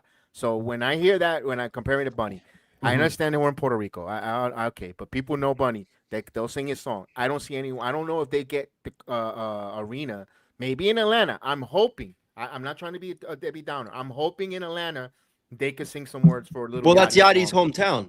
That's why I'm saying. I'm hoping Atlanta, the crowd, they're your assignment. If you're going to go to Sunday night's main event in Atlanta, and you're there for and supporting Little Yachty, whatever theme song he comes out to, or hopefully he doesn't come out to Whoop That Trick. He comes out to another theme song or one of his. I hope you guys sing along and let us hear it and go, there is movement. I need the Chambea moment. I need the Fiend. Come outside. I need something to hear so we can know that and I don't think, even if you don't, I don't think it's a failure either. But man, I want him to get to that next level. I'm rooting hard for Yachty. I am too. It's just his music. You never hear his music on the radio because it's for like 16-year-old, 25-year-old, 30-year-old, people, basically kids, young adults. Yeah. It's his music was hotter like about. Hoss, 3 do you years know ago. the term YN? Yes. That's who he makes music for. Exactly. But and I cannot say what it means for because we are on YouTube. If it's a hip hop trance, is it trance? Like hip hop trance, yes, I never heard one. Yeah, he makes that type of music with that. Okay, like Little John. Yes. Little John is over. I love, and I may be old, and I love everything Little John puts out. Yeah, but you heard Lil Jon in the club. You won't hear Lil Yachty in the clubs. No, you won't. That's my great. Thank you for clearing that up. Yeah, like Lil Jon. You'll hear turn down. Like you'll hear that in the club. Everyone's going. Yachty doesn't make that type of music. He makes every once in a while he does. Like he's one of the mumble rappers. Yes, exactly. He's one of the Lils. He's one of the mumble rappers. Like Kev, I tell you this. I know we're gonna move on. His music was hotter about 3 summers ago. Okay. If they had him then, we might have had even a bigger turnout. But 2016 would have been the year to have Lil Yachty. 2006, 17, 18 would have been the year. Because Hoss, you hear that song that's like broccoli, the rolling on my broccoli. Around that time, he was super popular. Yes, he was very over at that point. Let me ask you, gentlemen, this. Now being part of the WWE machine, where now they're global, being amplified and being partners there with satellite radios, do we see maybe Little Yachty commercialize his music? It did. Look, Pitbull started off as one of these singers. You couldn't put his music before. He was too vulgar, and then he got commercialized, and now he was actually in a Super Bowl, as a feature. So could we see Little Yachty commercialized? Shout out to Pitbull. Yeah. He's actually at Hershey tonight. Yes. Oh, Dale. Trust me. I'll hear from right here. Fireball. You should be going to that instead of Collision. Holy shit. Yeah, whatever label that Yachty's on, that's the plan. I would guess that Yachty has a relationship with Ari Emanuel. I would guess his label has a relationship with them. So that's the move. And that's why he was in Saudi, because from what I hear, he's big in Saudi. The Saudis love him. So that was also a big tip in his cap for that one as well. So we'll see. Hey, we'll see how it plays out. Commercialized so people in the WWE, the wrestling fans, could follow you and buy more music. There's money to be made for Little Yachty, and hopefully he's smart. I will say this. I didn't mean to cut you off, Kev. No. With Jeff has this comment here, and I agree with him just a little bit here. With there you go. Go ahead. He said Dilute Trick. I won't agree with that. But with Melo could have really used Lil Yachty here, because Melo he struggles with his promos or something. He just does not connect with his promos. Yachty would have helped him tremendously, because that's the only thing that's keeping Melo going from the next level. Melo he wrestles great. He's just not sticking with the crowd with his promos. Let me ask you this, because it doesn't benefit Yachty to be a heel. Because I always said this, I think Yachty's going to turn on Trick and go with Melo. But it's not going to help Yachty because he's not that over yet. We want to get Yachty needs to get over, and we need him to get over. If you're booing him, you're not going to really listen to his music. I get this clown out of here. You want him with Trick Williams. That's why I always been a big favor of keeping the Trick Mello gang together as allies, not enemies. And they could have had Little Yachty, and you could have had the Trick Mello gang with Little Yachty, kind of that. But again, it's a slippery slope. I think Melo's a shit out of luck. I hate to say that. I will say this. We had our whole Ilya diatribe earlier. I will be more upset a little bit if Melo was to have that type of an outing, because I'm like, you could have really built something with Melo. Yes, I love Carmelo. I love Christian. His name is Christian, and he's awesome dude outside the wrestling ring. Dude, awesome. Because I'm not here. I'm just gonna say it. He's an American. You could gravitate him more than you would with Ilya Dragunov. It's just it's gonna be an uphill battle with the new guy, Tanahashi. that's coming with Shinsuke Nakamura, it's gonna be an uphill battle for him because was it Kiyoki or something? I think it. Yeah, I was excited for that. Yeah, it means chaos. I think it means chaos in Japanese. And Marie, whenever she comes, I hope she can help us out with that. But with him, it's gonna be hard for him to get over. Because I heard someone say, "Man, I can't wait for another Shinsuke world title push." I'm like, what? What has come again? I think he's going to be on as a tag team, relegated as a tag team. Speaking of, by the way, I want to take a moment here.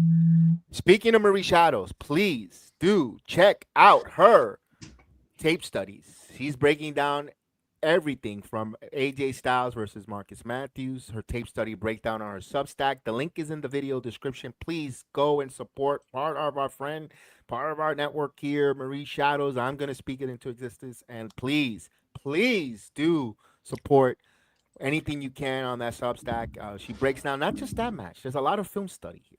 A lot of film study with her. Please break it down like DX style. So please, I wanted to give her that plug. Always wonderful with us. And yeah, this is something that I want you guys to check out and full support behind that Substack. The link is in the top of the video. And please, I'll put that on the screen so you guys can see it. There it is. So please copy and paste that or type it up and go ahead, check it out, man. Definitely on that. And there's more. There's a lot of New Japan tape studies, and she could even, you could even send her email and ask her about the talents coming into the WWE from that New Japan Pro Wrestling and more about Shinsuke's partner. Are you excited? I'm excited to see where that goes. I'm open minded. I want to see something with that girl. I do. I really do. And to piggyback off what we just talked about the Square Circle part, I just watched it the other day. Very detailed. Learn some things. You will as well. You will not. It is not a waste of your time. You will enjoy it. And with this whole Takahashi thing, and I'm willing to give it. I'm willing to give it a chance. It's just I just don't think the WWE booking the front office. They just don't know how to do it. They don't know. Unless they could get over with like EO with this, something like this, they don't know how to book them. They don't. They just don't. And it's just it's a cultural divide. It's not enough diversity in the room that they can understand what to do with them. They struggle with this with Latino talents. They struggle with it with Black talents. It just, again, the room is too white. If that makes any sense to anyone, the room is just too white. It's just that's all it is. It's too much white out in the room. That's I can understand that, Haas. That's where I always go and I'm harping on them is the damn fucking producers. Let them watch their matches elsewhere. Incorporate, because there's going to be no reason why we should have the new MFTs taking on this group with Shinsuke and his and Takahashi. They should incorporate strong style. They should allow them to go there, and I need a strong style tag team because the Tongans with Haku, they're this big tough MMFers. Now you got these strong style and Nakamura and Takahashi. Go out there, and the match doesn't have to be a slap fest. It doesn't have to they don't have to copy verbatim a New Japan Pro Wrestling match, but incorporate that hard-hitting style. You're like, oh, damn, something different in the tag team division. Because, and this is where the producers need to be pulled by their ears, and we need to see something different, Chris. I agree. I think a lot of, the New Japan fans like Marie would actually tune in to see how that's looking. There's a lot of history there, and I like Haku with the MFTs. I think I know I listened one time. I actually listened to WWE Radio yesterday. I think Tongaloa, one of the brothers, was talking about Haku being back, and it fits their group. I mean, they have somebody that could kind of be the leader without having to wrestle in a sense, kind of like their manager, and it's somebody who is a legit tough MFer, not on screen but off screen, and it works well because again they're keeping it in the family. That's what I like about this. They're not just having some random outside manager coming into the group. They have their dad. It fits well. I like the MFTs better with just this than I did with Solo and everybody else. And Haku brings the juice because he actually said the name of MFTs. He said with the MF and Tongans. Yep. He said that. That is the juice you need on SmackDown. Cause I know a lot of people I know people who they're not initiated with Haku. Like, man, why is this old man here? Why is this man here with this big ass rod walking out like he's Moses and shit? Why is he here? Yeah, that's why he's there. He's there to bring juice. They give you a reason to watch those men. I'm here for it all. I'm here for it. You know, if you're a throwback wrestler, if you're a throwback fan, he reminds me, and they're not doing the same exact thing because he reminds me of Captain Lou Albano with the Henshrinkers. Okay.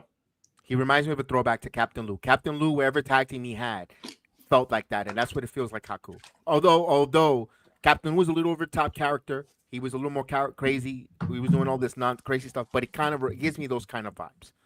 It gives me those kind of vibes of Captain Lou Albano with along with the Henshrinkers go out there and kick ass. I kind of like it. Also, they could, if they ever wanted to get into this storyline, of course, with the bloodline, he could be one of those elders. He's one of those elders. I don't know if he's a high chief or whatever the case is, or I don't know if that with the Tongan line, but let's not get convoluted. Let's keep it simple right now. And I like what Haku's with the MFT. They're now a dynamic that you want to watch. Before, you're not rolling your eyes too much. Now you want to see. Yes, because this is going to be the soft rollout of the new tag team divisions on SmackDown, especially. Like they're going to try this with division on Raw. I don't think it's going to hit as hard because division is kind of DOA at this point. We will see after Sunday night's main event where they get some new life. We'll see after that. But with the MFTs, whatever they're going to call Shinsuke and what's his name, Takahashi, whatever they're going to call them, they're going to be in a feud for probably a couple of months, and then they're going to probably roll Axiom back out there. And then you get your War Raiders, and they might even call up Hank and Tank from NXT or something. Who knows? And you're going to get you some more AAA tag teams. This is the soft reboot, and I'm ready to see it. Hopefully, they're going to have some story behind it. It just won't be random mid-card matches, so we can have some investment. You're right. We're not going to forget about Naraku. We're not. He's going to end up on Raw. He's got to be with his wife soon. It's got to be quite lonely down there in Florida for him without old EO hitting them with these numbers right here. So we'll see. We'll see. Exactly. Well, then we're going to talk about Raw too. Where is EO Sky these days? Yeah, we'll get there eventually. Where is she? No, we're definitely going to get into all that different things. I love what you said about Hank and Tank, adding to the tag team division, all that stuff. Any thought, and speaking of tag team, the former tag teams, I thought Damian Priest, I said, damn, another heel turn? Because we're talking about so many heels. I'm like, Damian Priest, if he really puts his hands on Truth, he's going to get booed out of the building and all across the IWC. And I know we want something different for Damian. I understand that. We all say, he might be a little bland, a little soft. Any chance he's going to turn on Truth sooner or later, or cooler he'll prevail? No, I'm gonna just say this. I don't think the office wants to book for Truth right now, because that means you got to put some real story into our Truth, and they like, we could have did that last year. We just don't care to do it. That's all it is. They don't care. It's gold there. If they would give Ron Killing, if they want to bring Ron Killings back, if you want to really bring that back, there's some juice to be squeezed out of that. They don't want to do it. I don't. It must be some kind of vendetta there. Maybe because they had to sign him back because they got such that big pushback. Bingo. But there's something there that could be used. Like you could get Damon needs that heat, but you would have to push Truth as well, and they don't want to do that. They don't want to do it. So you don't think they'll pull the trigger? All right. No, if anything, they're going to put Truth back with Danhausen. Okay. Oof. Is he going to be the comedy character act for SmackDown? Well, Danhausen is everywhere. So they gave him a break. That is true. He hasn't been on TV for almost a week or full week. Who? No, Danhausen. He was on Raw. It was his birthday. I did not. Then I must have missed that. He's on the commercial segments mostly now. Oh, well. Yeah, it was his birthday. I'm not watching it on with a VPN. He was giving out human monies for his birthday. He was at his birthday housing. That's what it was. Oh boy. That's what it was. But there was no real segments with him that, all right. I get that. Speaking of Monday Night Raw, we get into Monday Night Raw. Oh, hold on. We got to talk about Chelsea and Tiffany. Do we? Yeah, right. Do we?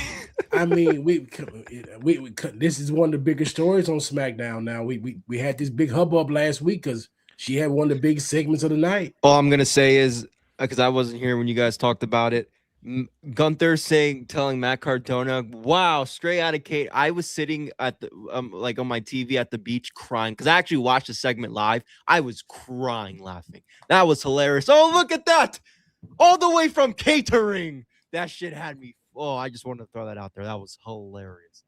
You know that had to be workshop. Gunther didn't come up there by himself. He heard that online. That's IWC talk. That was still. Did you see Cardona's face when he said that? Yeah, it was funny. That was fucking hysterical. That was hilarious. He said on Busted Open. He said it on Busted Open. He was like, "Look, Gunther said I came all the way out from catering, and I'm sitting driving." I was like, "That was funny." Oh yeah, I just want to throw that out there. Shout out Gunther's throwing some funny lines. Yes. I mean, he might as well have some funny lines. He looks funny. He's gangly looking. He needs jokes. He's built like Gumby. He needs to be funny. He's one of those Gumby? He seems like one of those like prick rich dudes that's just like could say whatever they want and like he's tough enough to back it up, so no one's really gonna say anything to him. I liked it. But Chelsea, I like her. I like Chelsea. Do I want to see her and Tiffany? Not really. I don't want to see Tiffany Stratton as the world champion again. It's gonna be a new flavor though, Chris. It's gonna be heel Tiffy time this time as the world champion. It's gonna be more appropriate. This is how you're gonna get Rhea back next year. That's how you're gonna do it. So no Blake Monroe. I think Blake is gonna win that title. Possibly Survivor Series. Tiffany is the blonde of their eye right now. Like they're gonna push Blake. Blake is gonna be champion. I can see her. It could be heel versus heel. She might take that belt off of JC Jane first. I could see Blake. I think Blake is more of Triple H's blonde in her eye because she came over here and she really loves Triple H. Unlike to me, Tiffany Stratton is a Shawn Michaels blonde. I beg to differ there, Kev. Okay.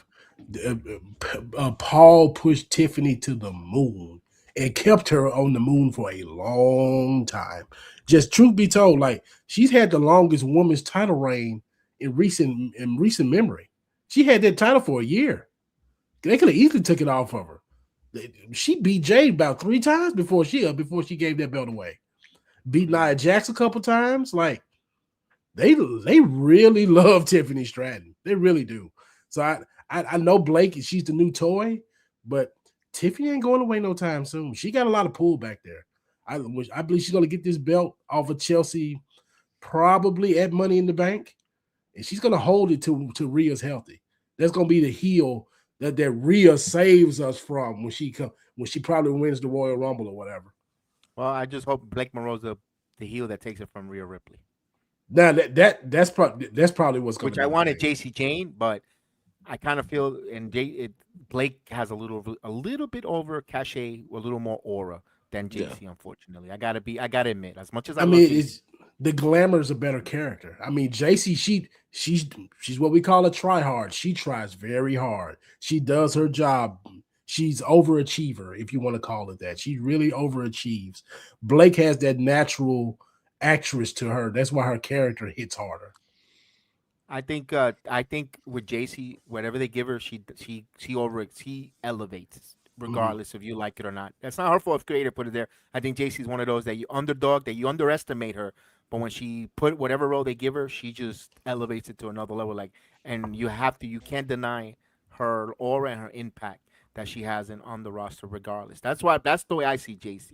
I agree with you. She's not your favorite you're going to pull out of the lineup, but my God, when the smoke is clear, she comes out to be one of the best. Mm-hmm. Yep. And again, like Chelsea came out with that kendo stick, she whooped a little ass. I like this quirky character. Again, she's the most entertaining woman on this roster.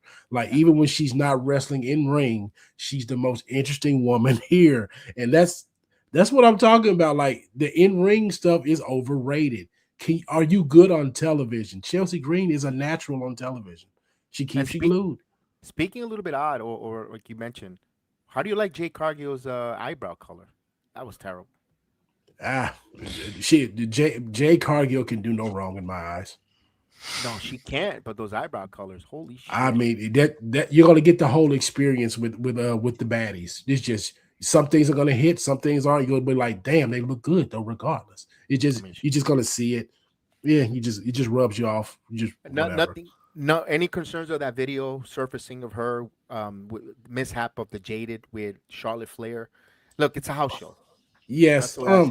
The way I see it, and like this is not even my Jade bias. Charlotte did not jump high enough for the Jaded to take it, but it's so much hate online. Oh, here's my comments on this one. I see it every day. It be these Indian accounts on X. They are the biggest transgressors of this. They hate black women on the internet. They really do. The black female wrestlers catch all this flack, but you see Tiffany Stratton botch, no one says a word. Like, I'm not even here to bring race into it, but if you see, it's always these Indian accounts that do it, and then the other people, they just run with it. These women catch hell on X every day, and they sit up here and they repost this stuff, and they think they're gonna get some engagement off of it. You're just bringing hate more into the IWC because the IWC has a lot of racist history in it. No one wants to talk about it. They're racist and they're sexist. No one talks about it. 206. There you go. Oh, trust me. If you go to his chat, it's diabolical in that chat.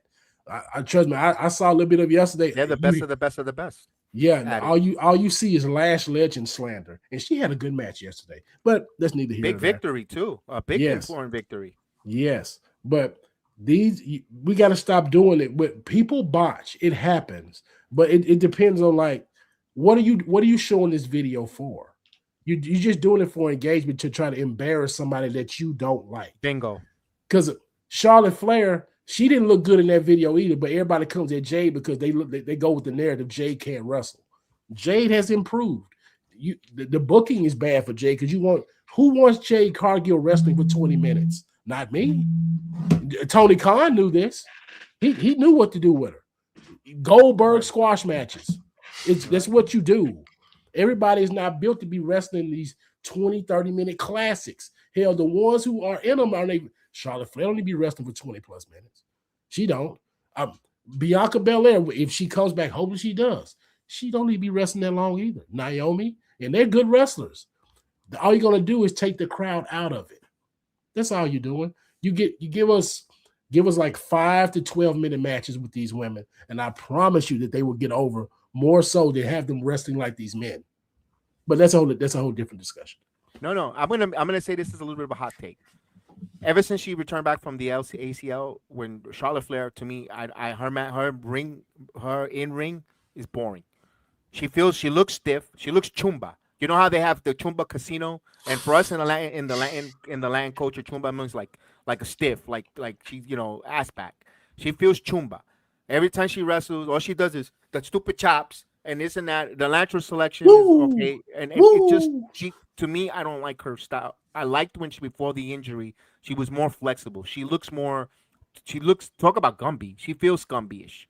I know she's the best women wrestler and all that stuff, but I ever since coming back, I'm not feeling the way she wrestles anymore. I think she's losing a step, but it feels. We talked about the Hardys. I feel when I'm watching Charlotte Flair wrestle, I feel like watching Matt Hardy wrestle. With Charlotte, I mean, she will never accept this because she's trying to say. She said this a little while ago. She said she feel like she's reaching her prime. She said when men hit their 40s, they reach their athletic prime, and we do too. And I'm just like, that's not how biology and physiology works, baby. That's not how it works, Charlotte. I understand you're trying to get your feminism off. That's not how it works. Like you the bear is on your back. That's just the truth. Like people who run track or play football and they get those long-winded on those long gassers. Chris know what I'm talking about. Mm-hmm. When you get to the end, you're like, man, that bear on your back, you don't know how you're gonna finish them last 10 yards. That's how Charlotte wrestles now. That's why it's a slower pace. And she up there trying to lead Jade, and you got some people say she was sandbagging Jade and whatnot. I just feel like you're trying to move too much for Jade Cargill because Jade Cargill, she's an infant in this wrestling thing. I know she's wrestled for like 4 or 5 years. She don't have 500 matches under her belt. She don't have nowhere near 1,000 matches under her belt. And everybody, they want her to go to NXT. It's not going to happen. No, it's not. Jade Cargill, which here's another thing. They swear that she's not a draw. If you go on X and you see these meet and greets, these people are spending money to see Jade Cargill. She up there signing boobs. She's signing ass cheeks. She doing all this stuff at the. I never thought the WWE would even allow this type of engagement. She's doing this stuff, and these people are they're spending their coin to see her. They're not doing that for Ilya Dragunov. I know that's another dig at Ilya to your mid-card champions, to the IWC Warriors, but it's just the truth. I bet if you go to a Nia Jackson meet and greet, they're going to see her too. They are. Because Nia Jackson, whether you like it or not, she's a future Hall of Famer. You're like, oh man, it's nepotism. She's a bloodline member. So what? Show her Charlotte Flair. Y'all don't have that same smoke for her. Randy Orton, you ain't got the same smoke for him. You know? But you like Nepo, baby, when it comes to people you don't like. You got to keep it 100, IWC. Your sexism is showing, your racism is showing. Let's do better. Let's clean it up. Let's clean it up. Yeah, you well said. You well said on that there. Very well said. I can't even add any more to that. That was a well said. Speaking of the nepotism on the blood, let's talk about this bloodline situation. Oh, that happened on Kev, Monday Night. one more thing. I'm sorry to cut you. No, We got one. We got one. We can't get rid of Charlotte just yet because Taylor was on our TV. Yes, we got to talk about it. We got to. I got to see more because it kind of seems like she doesn't like Tatum. But Tatum looked like she's going to win her heart because she kind of defended her with the baddies. So I say, you know what? To me, that's why I didn't really bring, because it's to be continued. It's an evolving situation. Yes, that's the perfect word. And when we got to talk, when we talk about these women's segments, we gotta say it in a little earnest because these people seem to get bored with it. But that's a story that's brewing there because you're like, is Charlotte going to go somewhere? I mean, is they going to pull away? Are they going to come together? You know, are the baddies going to just get all at them, and then Charlotte has to defend Taylor? Like, there's a developing story there. But yeah, let's get on the Raw. Let's get to Raw.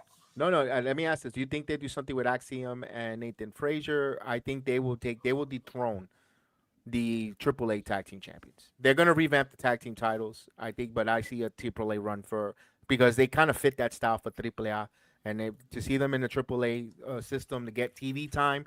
Match rates, not staying rusty. I could see them winning the AAA tag team champions, maybe for Triple Mania or Calor de Oro. I don't know. I know the card has not come out completely. Tatum is trying to be Mary. I wonder who brings the blood. Laugh out loud. Yeah, that was a funny line.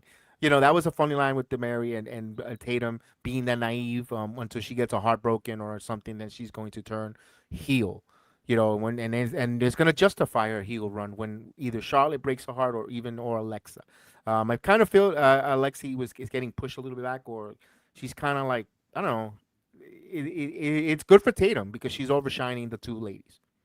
And this is going to be an interesting case study of how often the NXT, the main roster people watch NXT, because Tatum Paxley is an NXT darling, and she's having her first match next week to get to meet Shin on SmackDown. If she gets crickets, it's going to really show you that the main roster people don't watch NXT, and that's going to be an alarming. That's going to be an alarming thing for the WWE to try to change that. And speaking of that, could it be the reason why they're getting out of the coconut circuit?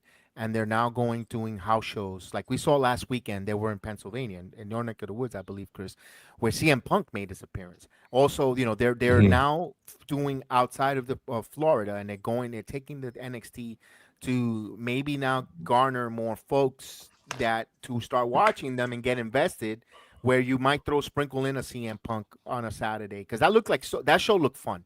You got Cruz Montana wrestling. I know we're going into Monday Night Raw, but I have to bring that up because you made a great point.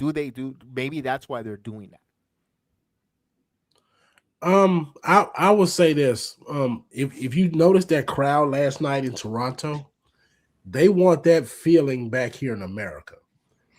Toronto, Canada, England, Belgium, France, Italy, they sell out those tickets.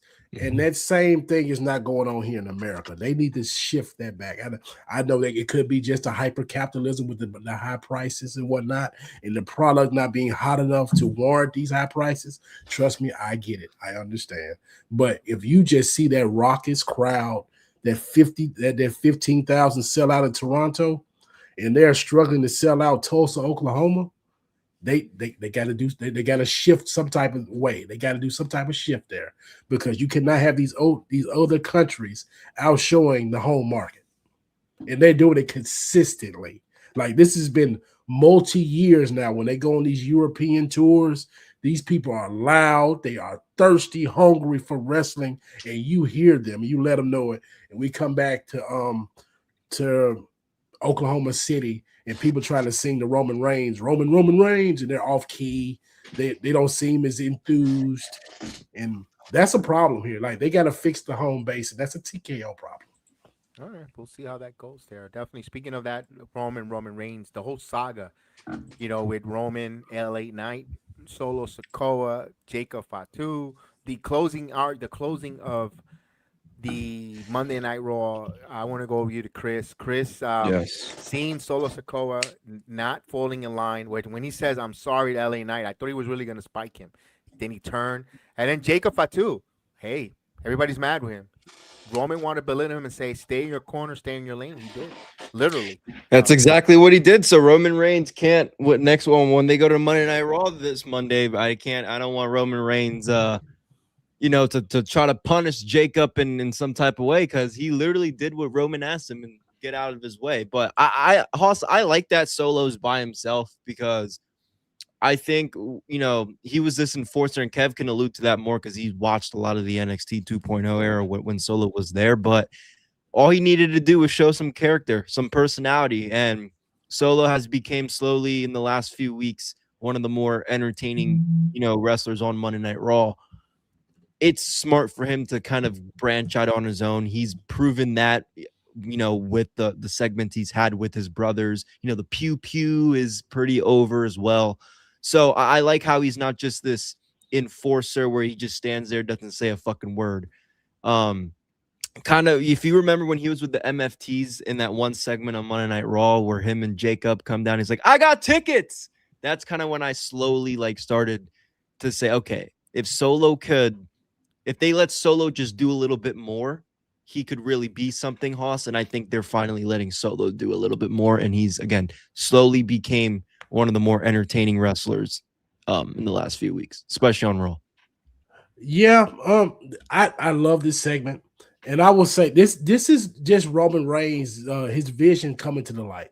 Like, even though Solo is quote unquote by himself, he is in the hottest storyline on Monday night still with his family. This is what the Bloodline does for their family. Like, everybody is in main event position. And people talking about Jay and Jimmy are lackeys again. Where are they? They are on main events. They're on multiple segments every Monday night. You can call me a lackey all you want to. Who's getting the money? Who's on TV? You got people that's praying to get on TV.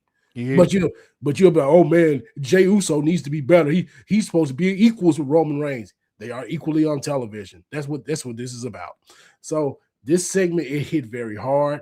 It made LA Knight look strong. It made Solo look very funny and very strong. Everybody was talking about is Solo gonna get is he gonna get a title push or title run? And all those things need to be talked about, because this is what they want on Monday nights. Monday nights has become the Bloodline show and the Young Star show, because we're gonna get to the next thing with our Young Stars next. But I like the direction of Monday Night Raw. You got people complaining about it's too Bloodline oriented and it's taking us back a few years. Well, you need to go ahead and rectify this in your minds, wrestling WWE fans. The Bloodline ain't going nowhere. These people, they generate interest, and they'll be like, "Oh man, the ratings ain't going up. The ratings are staying steady." That's all the TKO wants right now. That's all Paul wants right now. If the ratings stay steady, that means we're doing something right. We ain't doing everything right, but at least our numbers are not bleeding. And that's what they don't want. But this segment, it hit. You got people on the internet talking about this is the best Bloodline segment since WrestleMania 40.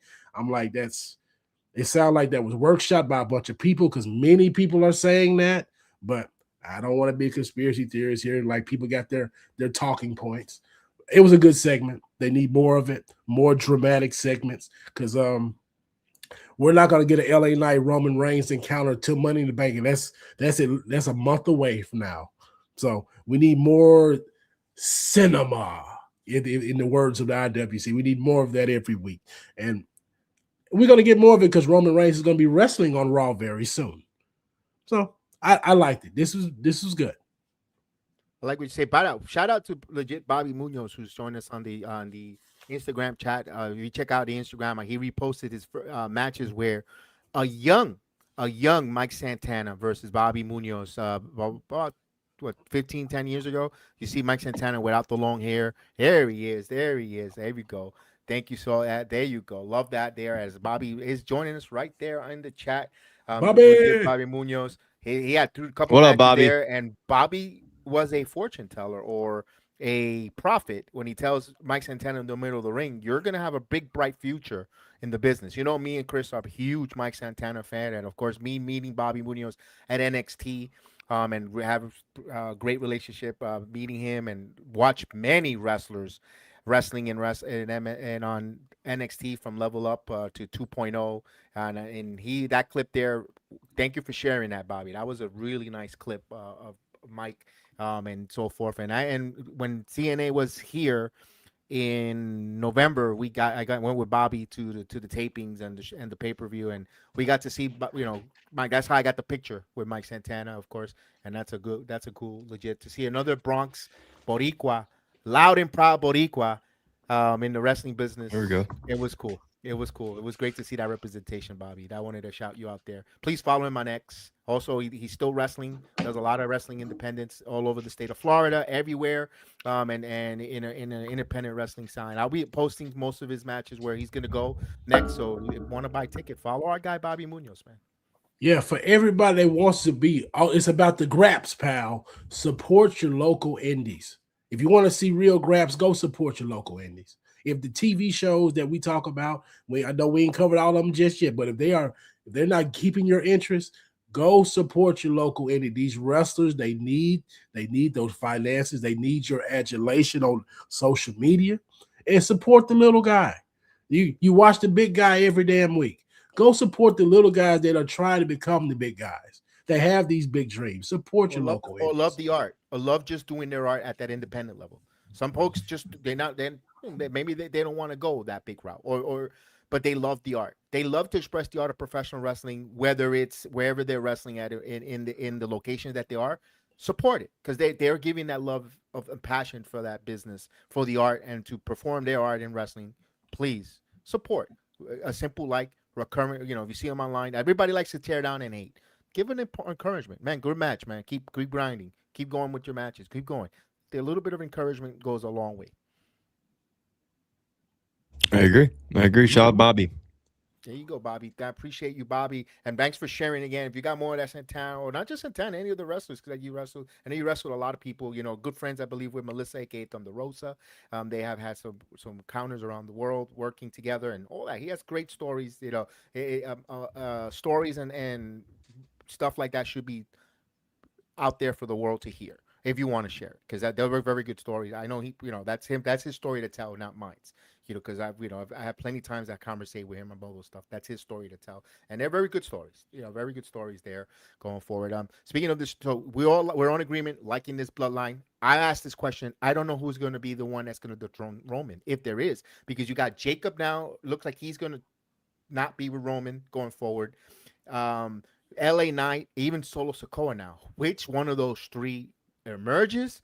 And then I have another thing that I want to say that people they tend to have forgetful memory when he gives those black Ulafalas to the twins. Oh, how come Jacob didn't get one? Because he already got them. He got it about 3 weeks earlier. Roman gave them and acknowledged him with a Ulafala of his own, where you saw the Usos like, why he's getting that Us? And now they got that. So people tend to forget, or it was just to complain, Haas. It's a complaint, but it's the drama we talk about. I can see what they talking about with Jacob, because Jacob did give you he had good facials in this segment, because it gave off petty. He's like he got to go through them. What do you mean? What are you talking about? They're his captains. They're disrespectful if you don't respect them. What about me? That's all I've been like. What do you admit? I dog walk their asses. You gonna make them captains? They can't beat me. I bet this is what Jacob said. I choke every last one of them out. I put them through barricades. They the captain? Oh man, it gave me the Captain Phillips. Do you remember that movie? You remember when in the Somali told the Tom Hanks character, "I'm the captain now." That's how Jacob is looking. So it's gonna be funny when they address this on Monday night, because it makes you want to watch it. Like, how's Jacob gonna respond? You told me to sit back and be quiet, not to attack anyone. I did that. Are you gonna be mad at me? Or your commanders got their ass whooped? I didn't. So are you gonna give me one of the? Are you gonna take the Ula followers from them and give them to me? Let's see. I have no problem with the IWC complaining about it, because again, this is the momentum you want. Yeah, the Bloodline story is finally getting some heat. I mean, it's always been, it was never been bad, but I know a lot of people were, they're redoing the Bloodline story, yada yada, and I think they've added some new layers into this story. So I like it. I don't even think it's Bloodline fatigue. I believe they're tired of Roman Reigns, because that could be it too. Yeah, when Roman Reigns comes back, they're like, he's gonna run the show. Yep. And think last year Roman Reigns jobbed out a few times last year. He jobbed out for Bronson Reed. He was up there getting his ass beat a couple times last year. You're not going to see that anymore. Roman gave you a gift. If you didn't get over after beating him, tough shit. Roman's the man, and you're gonna like it or not. If you don't like it, stop watching. And you know what you're not gonna do? You're not gonna stop watching, because you secretly still love Roman Reigns. You just want your favorite NXT person to be in his position. They don't have the aura just yet. They don't have it yet. That's all it is. Be patient. We got two guys that we're going to talk about very soon that's on the way up. It's just going to take a minute. That's all. Yeah, definitely on that one. Let's talk a little bit, guys. It's Braun and the one and only Obafemi. That whole presentation, that whole structure. Are you guys invested?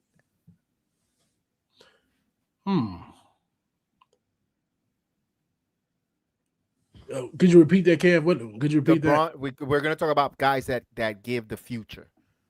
When it comes to Braun and we come to Obafemi, do we want to see more? Are we intrigued with that? Guys, these guys got necks. Regardless of the fact these guys got necks. Do you trust them to unfold the story told correctly? Because here's the one thing that's still murky.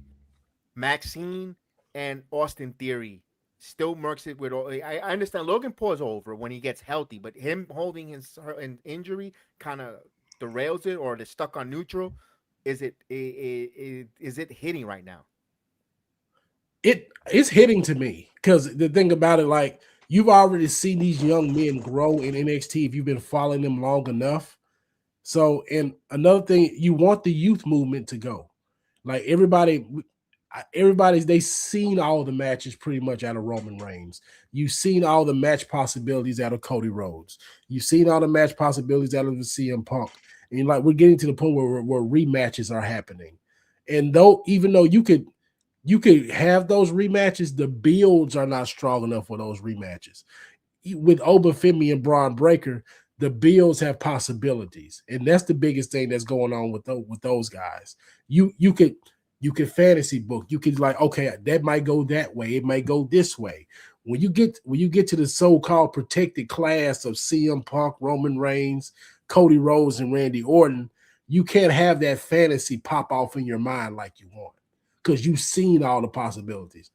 Oba and Braun, they have everything is on the board, so that what makes them interesting. Yeah, I said that they were scared to book or push both of them at the same time. I said that a few weeks ago. That's what it felt like. So I'm happy that they're now getting the interactions between each other. And they have a good story out of it too, with Paul Heyman being involved. So I'm just happy that they are getting the match and the feuds, because my biggest complaint a few weeks ago was, are they scared to push both of them on the same brand? So I'm very, very interested in this. They heard me. They heard me. I'm very interested in this now. And I will say this, Opa Femi, I know y'all caught that impersonation of Braun Breaker. That was funny. I did not know this man had the chops like that. Opa Femi is fucking hilarious. Because man, I would have popped just like Braun Breaker wanted to pop so bad. I wouldn't be able to have kill my composure. I wouldn't have been able to do it. I would not. Ladies and gentlemen, we got a run in. We're gonna hear from our sponsor. We're gonna bring in our run-in. We invited him on. We're gonna hear his thoughts on all the different things. So let's hear a quick commercial, quick 40-second on our promo. We'll bring him right in. All right, quick break. Don't go anywhere. This segment is sponsored by Dude Wipes. Whether you're grinding through work, hitting the gym, or locked in for a full night of wrestling, Dude Wipes help you stay fresh. Simple as that. Portable, convenient, and designed for real life. And of course, this show is powered by the Sports Jedi Network. Independent wrestling coverage, real discussion, and a community that actually knows the product. If you rock with what we do here, support the sponsors that support the channel. Now, let's get back to the breakdown. Take it away, PGH Chris and Sports Jedi Kev. You're watching Jedi Sports Network with Kev. All right, ladies and gentlemen, this run-in is brought in by Bobby Munoz joining us. What's up, Papa? What up? Yo, can y'all hear me? Y'all, we good? We're good, brother. ¿Cómo te estás, man? How you been, bro? Muy bien aquí, tranquilo, lo más tranquilo. Gracias a Dios. That's cool, man. Yeah, man. Welcome to the program, and I know you were talking about the Bloodline. I want to hear your thoughts, man. Listen, man, like I said first of all, I know Kev is a Bronx guy. I'm repping my Sanvi Bronx, you know what I mean? Ross Neck in the building. You know what I mean? But listen, like I said in the chat, if you give somebody a microphone, here, cut a promo, and nobody's responding, whose fault is that? If you wrestling a match and ain't nobody really feeling it, whose fault is it? But when you give it to a Samoan, they seem to knock it out the park, which is why they get the TV time that they get. So it's not their fault if whenever they get the opportunity, they're knocking it out the park. Look at Rikishi. Exactly. Look at Rikishi and all the characters he's ever gotten. By the way, and Kev, you know this, he wasn't even supposed to be the original head trigger. That was supposed to be Yokozuna. Correct. So when Rikishi was given the opportunity, knocked it out the park. So if you give the Samoans and by the way, then there's more coming. Zilla Fatu just signed. Tamiko's on his way. Damu's on his way. There's more Samoans. So if you give them the opportunity, they're gonna knock out the park. So whose fault is it? Who? Anybody want to answer that? No, Bobby. Let me ask this. Let me ask this question to Bobby. You're a professional wrestler. You work. Yeah. How do you command that aura of the building to listen to your promo? How do you get that? Because maybe this is where a lot of the wrestlers currently now are not getting that when they get crickets on the mic. Well, it's the presence you gotta something you gotta emote from when you come through the curtain. Because I heard this back when I first started as an active wrestler, because I was a referee in 97 all the way to 2000, 2001, then I became a wrestler. And I heard Triple H say this on Tough Enough when Maven was there. He says, you're telling a story from the minute you walk through the curtain to the time you walk all the way back through the curtain. And that stuck with me all these years later. Because, Kevin, if you remember, were you there for my entrance at NXT? Of course. I was the one that posted online. Yes. So the crowd was not cued as to how to react to me. They wasn't cued as to whether I was heel or face. But Correct. the aura, what I presented to them as soon as I walked through the curtain, I already had them heel. Everybody was booing. They weren't cued. And that was what got me back into wrestling. Because damn, I can still do this. So it's on the wrestler to really hook them as soon as they come through the curtain to the ring. Look at LA Knight. It's a crime that he don't get the opportunities that he gets. As soon as he comes through the curtain, boom.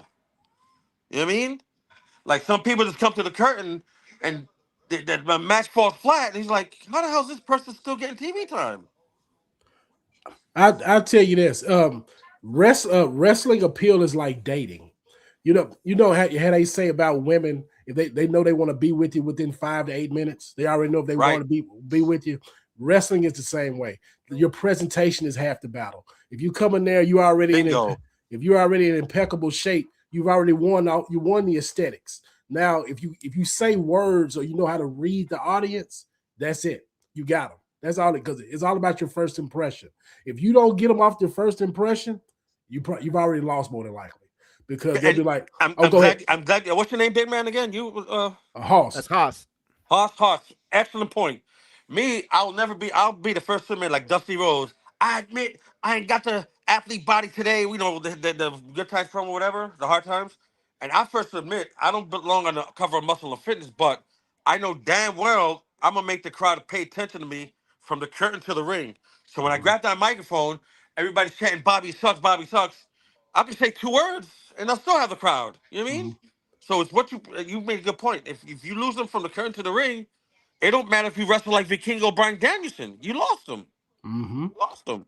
Right. It's like I like to refer to like dating, because another thing, like women will tell you, I might not go for the 10 out of 10 man, but guess what? He makes me laugh every day. He entertains me. There you go. You're entertaining as hell. You got to at least have the aesthetic or be entertaining. It's one or the other. And a lot of these, like give him something to work with. Like, damn. Right. And I said a lot on X. A lot of wrestlers today, they have the wrestler body, but they don't have the wrestler mindset. They're boring people. So the creative is not helping them out to bring out what they have. It's a little give and take there. Like, you got to have the creative to bring it out of them. Like, they're doing the hard work. They're lifting the weights. They're learning the moves. They're learning the ring psychology. They need someone to help bring the entertainer out of them. If they learn how to get their promo skills up and get the creative to help them out, so many careers will be saved, especially on television. And that's my beef with people like Lola Vice. Like, she likes to compare herself to Ronda Rousey and Brock Lesnar. I'm saying to myself, first of all, neither one of them needed underground match to help get them over, help get eyes on them. When Brock Lesnar came to the ring, you knew you were getting your ass beat. When Ronda Rousey walked from the curtain to the ring, despite what you may feel about her wrestling skill as a whole, you knew that somebody's arm was about to be twisted off its body. So and they drew eyes, they drew money. They main evented Mania, not no night one. They were the last match on the entire WrestleMania card. They didn't, and so my problem, and Kev could tell you, because he's been there God knows how many times. When Lola Vice's music hits, she gets no reaction until she starts shaking her ass. Then the perverts that are in the crowd are like, "Oh my God, she's shaking her ass!" And the sad part is, bell to bell, over the last year or so, she's actually gotten a lot better. I know you guys agree. She's actually gotten a lot better. So if she's gonna compare herself to like the Brock Lesnar and Ronda Rousey, stop shaking your ass and stop depending on an underground match to help get more eyes on you and to help get you over. Because they did it on their own merit. You know what I mean?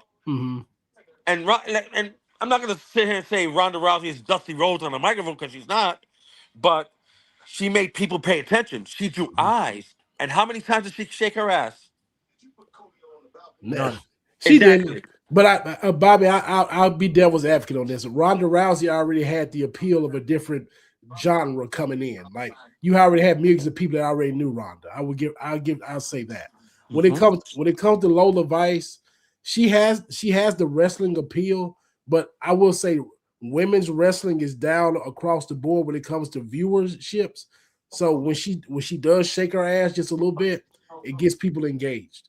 Right or wrong, I'm just saying that's just a fact there. And I'm glad you brought that up. It does get people engaged. However, you talk to a good portion of the audience, and some of them. In fact, Kev, you know Dan, the security guy, right? Yeah. Dan himself has said a word for her, and I wish I was lying. He says very cringe, and it's not that appealing at all. I'm just saying. I'm not arguing your point, but I'm just saying. But again, her talent, going to AAA really helped her out, because she got better bell to bell.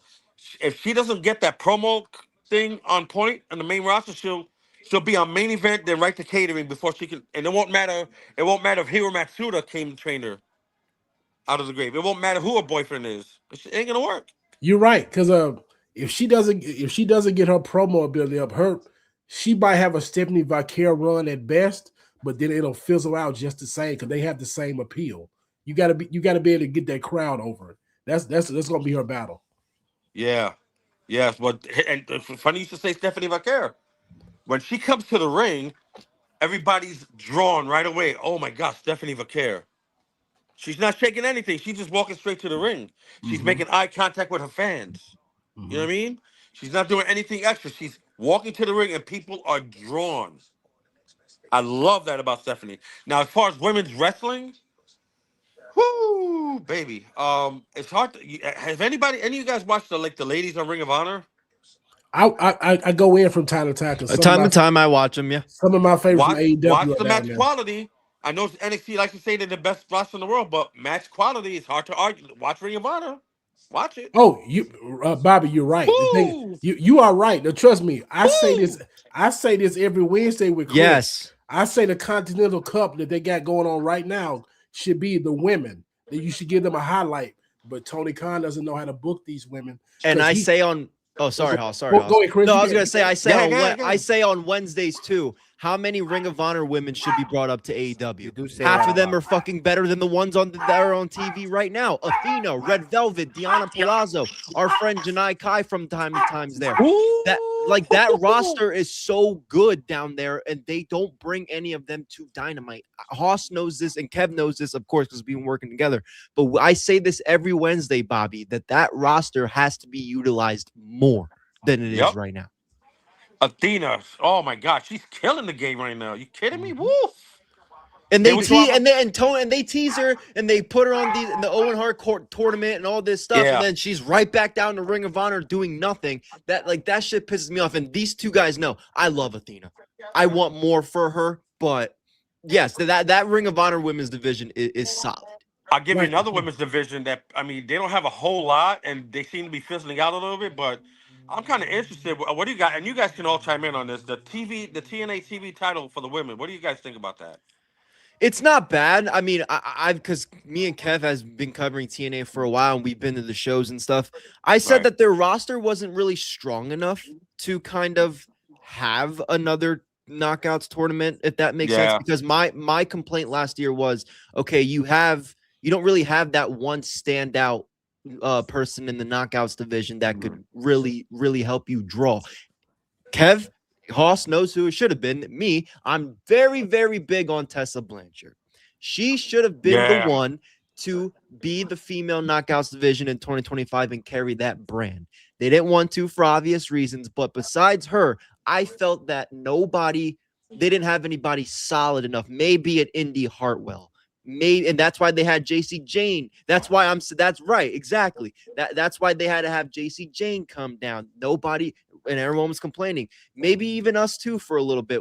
Why didn't they take the title off her? Then I realized, Bobby and everybody else, they didn't have anybody. So I was hoping that this knockouts tournament would kind of maybe build up some of the young cats, like the M by Elegances, the Heather by Elegance, and they just signed Gabby Forza. So maybe I was hoping they would bring in some other people to build them up. So it's not bad. They've gotten a strong start, but that women's division just needs to be a little bit more stronger for it to kind of work out in the long run. If that makes sense. I don't know about y'all, but I'm kind of impressed with Jada Stone. I trust me. The Kev and Chris don't see it. I like the spark. I'm a fan of the spark. No, speak. Let him speak. I want to hear this. I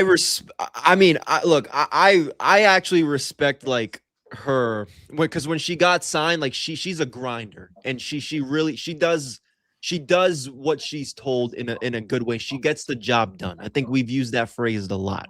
Yeah. It's just like you guys were talking about earlier. I'm very big on characters. I'm very big on real, and you guys were talking about cutting promos and being interesting characters and just being, that good entertainer. I just don't see that. Maybe they haven't. Maybe it's something we don't know, right? Maybe they're not letting her fully execute on what she's capable to do. We don't know that. I'm just saying what I've seen on TV. I just want a little bit more character work from Jada Stone. I think she executes her in the ring. She's gotten a lot better since she's been there. And I like when she works with the men. She's definitely not scared to work with the men, which I respect a lot with anybody, and especially in TNA. I just want a little bit more character work from Jada Stone, and then I want to see where she goes from there. I want to hear Kev sing. I see Kev shaking his head like 20 times. Because me and him are on lockstep. We and him Okay. are so much in lockstep with Jada Stone. I need something more. Maybe this mid card title for her will be where she's gonna get unlocked, but we're talking about the main title right now. And I don't know why. I'm glad that Zaya Brookside's getting the opportunity. Yeah, I'm not against that. I'm not against that. I wanted Kalani to have a little bit of a longer title run, but I understand you have to go with your ladies in your company, like Ying Lee, the former Zaya Lee. It didn't really hit that hard that well. It wasn't that great. It shows her flaws and so forth. They tried it. Personally, one of the ladies that I would have liked, I know it's probably a rehash, maybe, but this is a whole new audience. I don't know why they don't see the value in Tasha Steelz. I don't get it. And she won the belt twice before. We've been saying this for the last year and a half.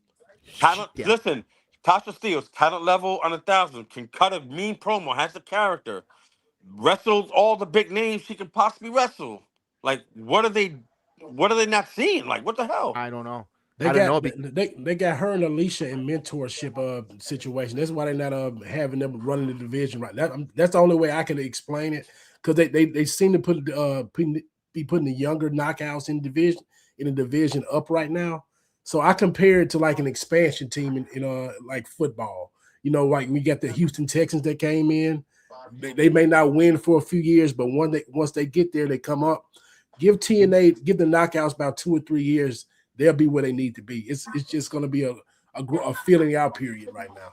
Yeah, and going back to some of the other knockouts, I mean, Tessa Blanchard, a heat magnet. If you put a title on her, forget about it. Oh, the heat. Oh, and I know she's not racist. She never gave me the impression that she was racist when I used to train with her back in the day. I'll put a picture of that up later on my Instagram. But people always hold that over her head. And it's unfortunate that this individual is going through what she's going through in her court legal battles. But Masha Slamovich, man, wow. Of course. My God, yeah. bell to bell. Not many people can touch her. Her promo skills is there. She could cut it in promo in English and Russian, which is great. But her legal troubles is what got her released. That's a shame. But my pick would have been Masha Slamovich. Okay. That's one of the biggest things that's wrong in modern day wrestling. Is so PC. If this was back in 98 to like 2005, they would have used this heat to just generate a very big heat magnet, like you were talking about with Tessa or with Marsha. These would have been in storyline. You would have got boos, reactions out the yin yang. But they're so scared about these internet warriors clicking like, oh, they're this and they're that. Vince would have had a field day. Yeah, how dare you put them on TV? Kev, you notice Vince would have booked that like this. Yeah, he would have had a field day, dude. He saw Matt Hardy and Edge. Oh, the drama. Oh, we're booking that shit on TV. If you guys watch TNA from early 2000s, Jerry Jarrett and Jeff Jarrett were like, "Well, come on in, let's go, let's make money." Like this is what AEW does with Don Callis. He gets the real heel heat because no one likes him for what went on in real life. As a character, they don't care about Don Callis. They just don't like him personally, and that's why it works when you go to these events at AEW. They be like, "Fuck Don Callis," because they really mean that shit. They don't like him. Imagine this: the female casino gauntlet, right? I'm gonna give you two names, like on two separate occasions. Which one you think will get the most heat, most reaction? Tessa Blanchard or Masha Slamovich on AEW Casino Gauntlet? Ooh, it's Tessa. That's tough. Tessa, you think? I think so, because Tessa, like Masha, okay, like I'm not gonna get too into it, but from what we know publicly, right? Her boyfriend just got into it, right? With this is racial allegations we're talking about. This is like multiple women in the industry, probably some in AEW/ROH that have a legit problem with her. Guys, do you know how many feuds Tessa Blanchard can have in pro wrestling that would feel real? Bobby, one thing about me, money. I love realism. I love the more realer feuds. I don't give a shit how bad was something happen, how effed up it is. I'm one of those guys that want to see it play out on TV. And that's where I think Tessa, and me and Hoss talked about this Wednesday. She is with CMLL.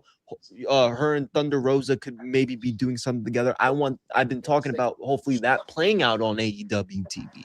So there's a good chance that So there's a good chance that if they do keep the Forbidden Door concept and it's like the CMLL AEW and somebody else. Thunder Rosa versus Tessa versus somebody in AEW Woo! that could get the you know what I mean? That's what I want. That's why I Money. think Tessa would. Exactly. That's exactly why I think Tessa coming to mainstream wrestling is fucking good. And I'm telling you, if I was Tony, I'm putting her on TV right after All In. Instant heat. Instant heat. Instant heat. Like Kev likes to say, nuclear heat. Nuclear. Bobby, her and Persephone on Dynamite. Why not? Come on. Easy money. They're beefing the CMLL right Exactly. Yeah. Exactly. We ran a pro on our channel. Shout out to Mr. Thomas, former MLW wrestler who hosts here with Mr. Jeff Littman on the MLW files. They break down all the MLW fusion here on Mondays at 6 o'clock. He wanted me to put a poll out. Court Bauer said that he was in talks and in negotiation to try to bring in Tessa for MLW, for Major League Wrestling. And we put out a poll, and it was 50-50 split. That's how much she draws that nuclear heat. You know, it wasn't a lot of people because we ran it for a week, but it was a 50-50 split. Should Tessa make an appearance? You know, they have a collaboration with CMLL.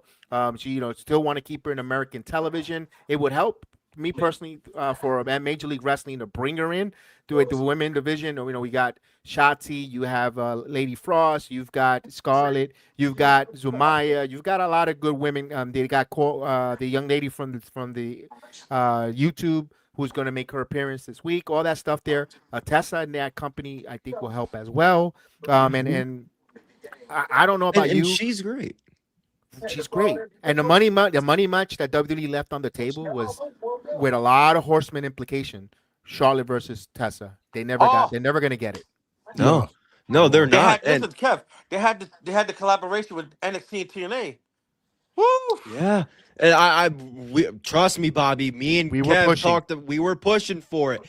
And I looked. I know you have the personal experience with her, Bobby. Me and Kev went to TNA or Slammiversary last year in New York. Nice. How was it? It was great. Great. I got to see a lot of where Kev grew up deep in the Bronx and all that stuff. I got pictures all on my phone and stuff. I actually passed him to Thessalonica. Yeah, he took me. He took me everywhere. I got pictures of all of it. St. Anne's Avenue, 142. Yeah. I was there. I was everywhere with him. But we went, and I have a bunch of pictures with the TNA wrestlers. The one person I wanted to get a picture and talk to was Tessa. So, but I chickened out, whatever. And I said hi to Victoria Crawford. So, nice. But whatever. So I commented on one of her YouTube videos, and I was like, whatever. She was like, you should have came and said hi. And I was like, that just shows that she's, if you don't show, just like in everything, respect is a two-way street. You show her that respect. I didn't want to come up to her and just be like, yo, which I did to a few of them, but they were cool. I was talking to a few of them before. So I just, she's very nice in real life. Again, I didn't have a full interaction with her, but for her to, you could have came up, whatever. And she was talking to all the people there, no problem. It's just an internet thing, in my opinion. Yes. And again, and I feel like a lot of people they'll hear I'll just throw her name out there because she's one that I remember. Chelsea Green. She's publicly admitted her problems with her, and it's just okay, I understand Chelsea Green has a problem with her because of whatever went down. Why is that going to dictate on how I feel about her? And again, I understand why it's, not everything's he was good to me, because if you're a bad person and he does some fucked up shit, you're a bad person who does some effed up stuff. But I feel like there's a little bit of too much of that in the IWC, and it gives people a bad rep. Yeah. And they tend to blow things way out of proportion. They believe the Dave Meltzers of the world, like the word is gospel, and it's not.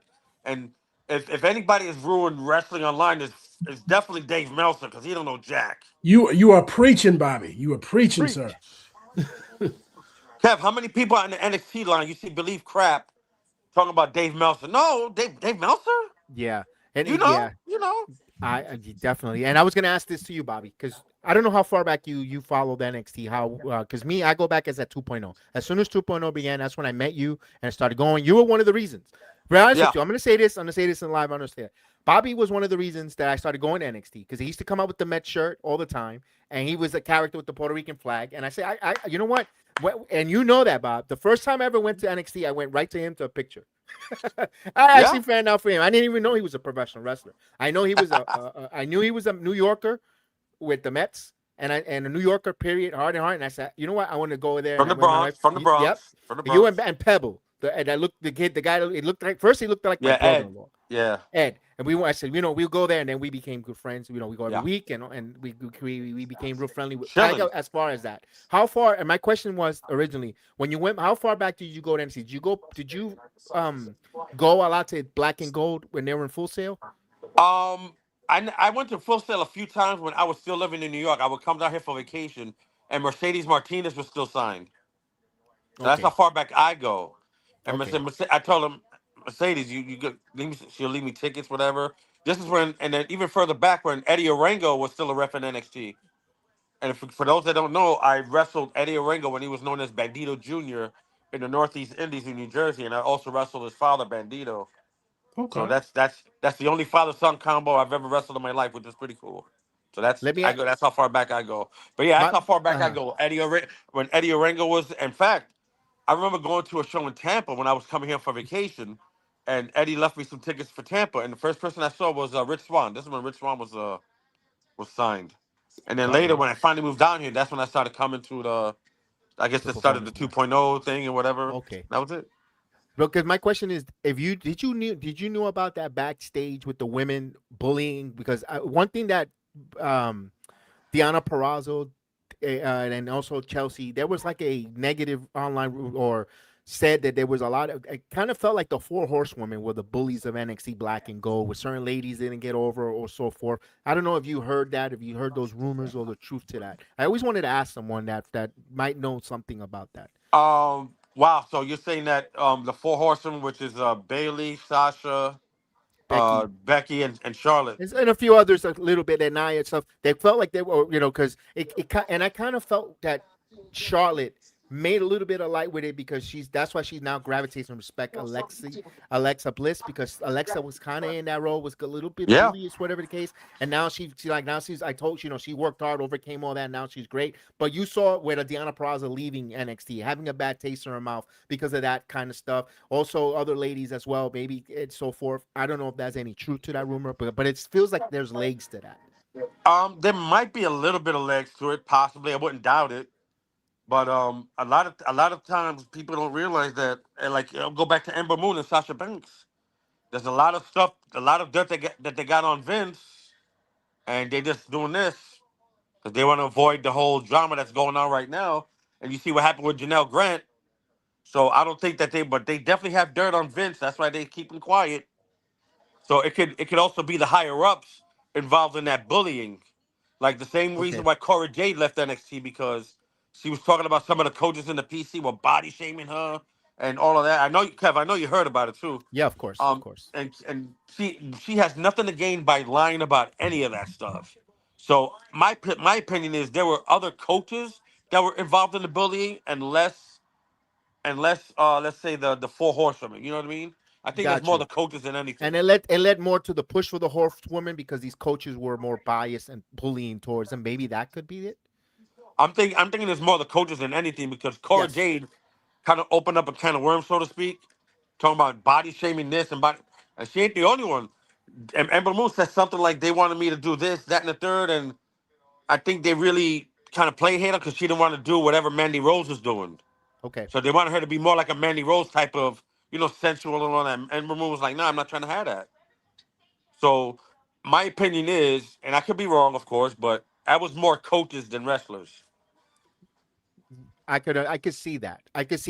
And that's why they had that animosity for the ladies that were getting a push, because they were using, to a degree, that kind of appeal to get over on there. I could see where that animosity and that disdain could come from on that there. I now I understand. I'm understanding it more there. I wanted to let these guys know about the experience in NXT Live. I know you're a diehard. We used to see you on the camera. I know you're more on the camera side. I look for you. Believe it or not, I always tell the guys, when I watch NXT, I always look for you. I always see you at the hard camera side. Bobby went this week. I know a couple weeks you were at Atlanta watching the Mets, because I know you're a huge Uber Met fan. And, yes. But My question to you is, how are you liking the revamping of the men's division now? Where now you're bringing in Cruz Montana, you're bringing in Zilla, Naraku. You're seeing all the different. Are you enjoying this new revamp of the men's division? Yes, the match quality is instantly upgraded because now everybody's like, crap.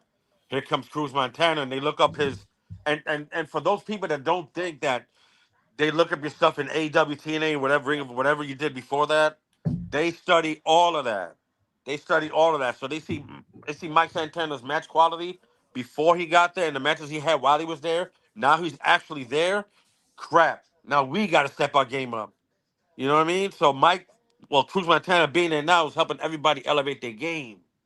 So and Cruz Montana doesn't have a bad promo either. He's pretty good promo because it's like wow. And then not only that, you cause Grayson Waller to come back, and they're finally letting Grayson Waller be Grayson Waller instead of somebody's sidekick.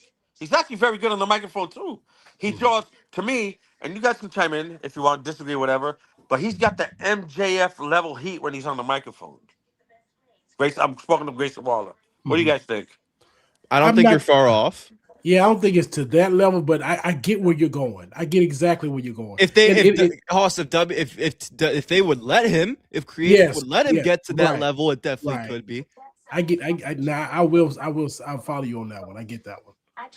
Waller is natural. He doesn't need a script written for him. He doesn't need zingers or anything. That comes out of natural, and that's where I think where you come from, Bobby, when you're talking about the MJF comparison. He doesn't need no one writer for him because he can zing you and get you to those talking points naturally. Yeah, natural instant heat.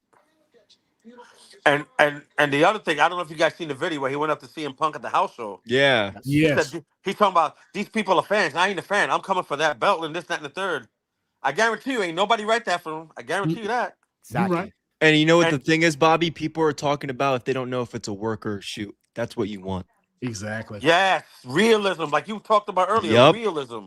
Love it. Now, that's why it's working. Now, if there's ever a match between Grayson Waller and CM Punk, now you start to institute the promos. Now, when you go promo for promo, that's going to draw even more eyes. Mm-hmm. Yeah. Now it's like, crap. Is Grayson Waller going to beat him? Right. Not only that, Bobby. Now that the NXT is traveling more, not just the Coconut Circuit in Florida, they're now going across, all across the country. You saw them in Seattle, Washington. You see them in Michigan. You saw them in Pennsylvania. Even if they do a house show where you have a Grayson Waller versus CM Punk, even if CM Punk is going to go over, if he does, people are going to pay money to go see it, and that's what you want when you're charging for the NXT brand. And I think if you're going to advertise that match, you're going to have to advertise arena that's going to hold all those people. Exactly. Yeah. They could. I'm sorry. It's only a matter of time before this current group of NXT starts doing house shows in Europe, Japan. You never know. That's what we want. That's what we want. That's what we want. And they could definitely run CM Punk and Grayson Waller on like a PLE if they want. Mm-hmm. And they could and CM Punk clearly showing that he has no problem working with NXT with the guys there. Who's to say that we don't see CM Punk go to show down to NXT and it's like Grayson Waller is like, what are you doing here? Like your thing, this is my house, yada yada, something like that. So I like that. That's why that's the good part of them, because I think WWE caters to social media, but that's one of the good examples of using catering to social media. Not only that, CM Punk is taking pop rocks from Roxy, he's taking power bombs from Michael Lockwood. So he's basically saying, I don't have a problem working with people here. You know what I mean? Mm-hmm. And it's great. And this is the next one I wanted to ask you. Go ahead. Did you like the name change from our guy Mike Santana to Cruz Montana? At first, I was on the fence with it, but then when he explained that it was in the tribute to his dad, I was like, oh, that's it. Nothing else to say. Discussion over. I know Mike's passionate. I know him, but I'm like, that's it. Yeah, I'm with you on that. Because that's my last name. That's my government last name, and I put it there. I'm a big Uber fan of him, and I'm like, ooh, I marked out, but I'm like, damn, I wish that legacy for Mike on that. But then here's another thing. But why not Zilla changing his name then? Who? Zilla Fatu. Why did he didn't get the name change? Certain people get name changes. Zilla. Well, that must be a Samoan thing. I don't know. Okay. I mean, I remember. I want to say I remember Samoa Joe said something about this about having lawyers good enough that will keep your name like that. That may be a thing too. That's where I was gonna get at because yes, Uber Mike Santana fans. Like I have this when we got to interview. I wish I had these when I got to interview him because we got to interview him twice. But I keep this right here. I'm a big Mike Santana fan, and I had nothing. I said something on Twitter. And I kind of want to explain that right now, where it was like, oh, I'm gonna be so pissed off if this is his name change when I saw the trademark thing. When I heard him say what it was, I love it. I respect it. I don't have a problem with his name change, right? I have an issue with WWE name changes. Follow me. In my original thought, I'm thinking WWE doesn't want to keep him to use Mike Santana because they didn't make Mike Santana. They want to use a name that he could, that they could say they own. But and the thing that questioned me too was we literally have seen him 3 weeks ago or like 3 months ago before this as the TNA World Champion as Mike Santana. We saw him half of the year last year feuding with Trick as Mike Santana. Why the name change? So I'm thinking this was a WWE thing. And I said this, if this was a Santana thing, great. But I think it's a trademark thing. I think Mike Santana, Mike's trademarked Mike Santana. So if God forbid something doesn't go right with the WWE, he can use Mike Santana to fall back on if he needs to. Yeah, that's because yeah. He also trademarked Mike Santana. Yeah. And WWE saw that. It's like, you know what? We want to sign you, but I guess something having to do with the money issues or pain, whatever. Yeah. You know what I mean? Maybe he doesn't want to give up the Mike Santana name. They want to be able to say, we make Cruz Montana, not Mike Santana making Mike Santana. And I guess going back to the thing with the names, with the good lawyers, like, I don't know, was that Huss? What you say with the good lawyers? Is that you? Mm-hmm. You're talking about look at AJ Styles was able to keep his name. Samoa Joe able to keep his name. John Cena able to keep his name. But what John Cena stood out to me, he said, yeah, I kept my name, but I'm making money and they're paying me. So he gives them like a portion of whatever he does in the movies or something to that effect, whatever it was. Mm-hmm. So I'm thinking it's pretty much more of a legal thing than anything, It has to do with the lawyers. And Mike's like, okay, I'm going to copyright Mike Santana. So this way, because if he went into Mike Santana, he didn't copyright Mike Santana, they'd be like, yo, what you using the name for? So now if he leaves WWE, he go, okay, I can always go back to Mike Santana. My only thing was, I was hoping that he would keep the same song. And the part where he says, hey, yo, Santana was good. Yeah. I would have the guy record, hey, yo, Montana was good. Step on nasty. Yeah. Like that. That's what I was hoping. I was hoping. I was very sad when I heard his new theme. Yeah. I was very sad. I was like, damn, this is the Def Rebel version of it. Like an example, the WWE just copyrighted Julia. I guess Cruz didn't want that to happen to Mike Santana. And that means that's telling you she ain't going nowhere. That's right. Yeah. That's right. But I like Zilla coming in. I like Zilla coming into NXT. I like the revamp. Tamiko is the youngest brother of the Usos and Solo, and I think he's finishing up with OVW. I don't know if anybody could correct me if I'm wrong. I think he was OVW. Okay. I did a show with Damu a couple of weeks ago here in Orlando, bro. He did the Jacob Fatu moonsault, the jump, whatever.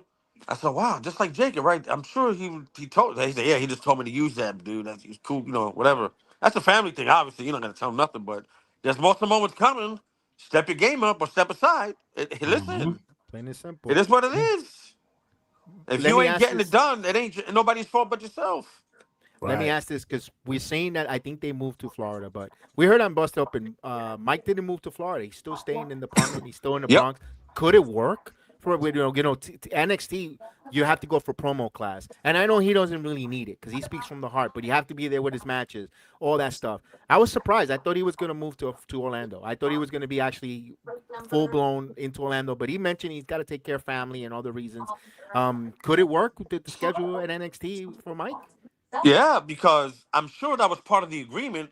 Because he has a daughter that's about to be a teenager, and if I don't know if anybody has kids, but if you know that they need their dad, like he made it clear, and this is what I respect about Shawn Michaels and the higher ups. Some of them got daughters, so they know about the family thing. Yes. So he was like, "Look, I need to be home with my family for this amount of time, whatever. You need me for this show, book me, whatever, blah blah blah blah blah, whatever.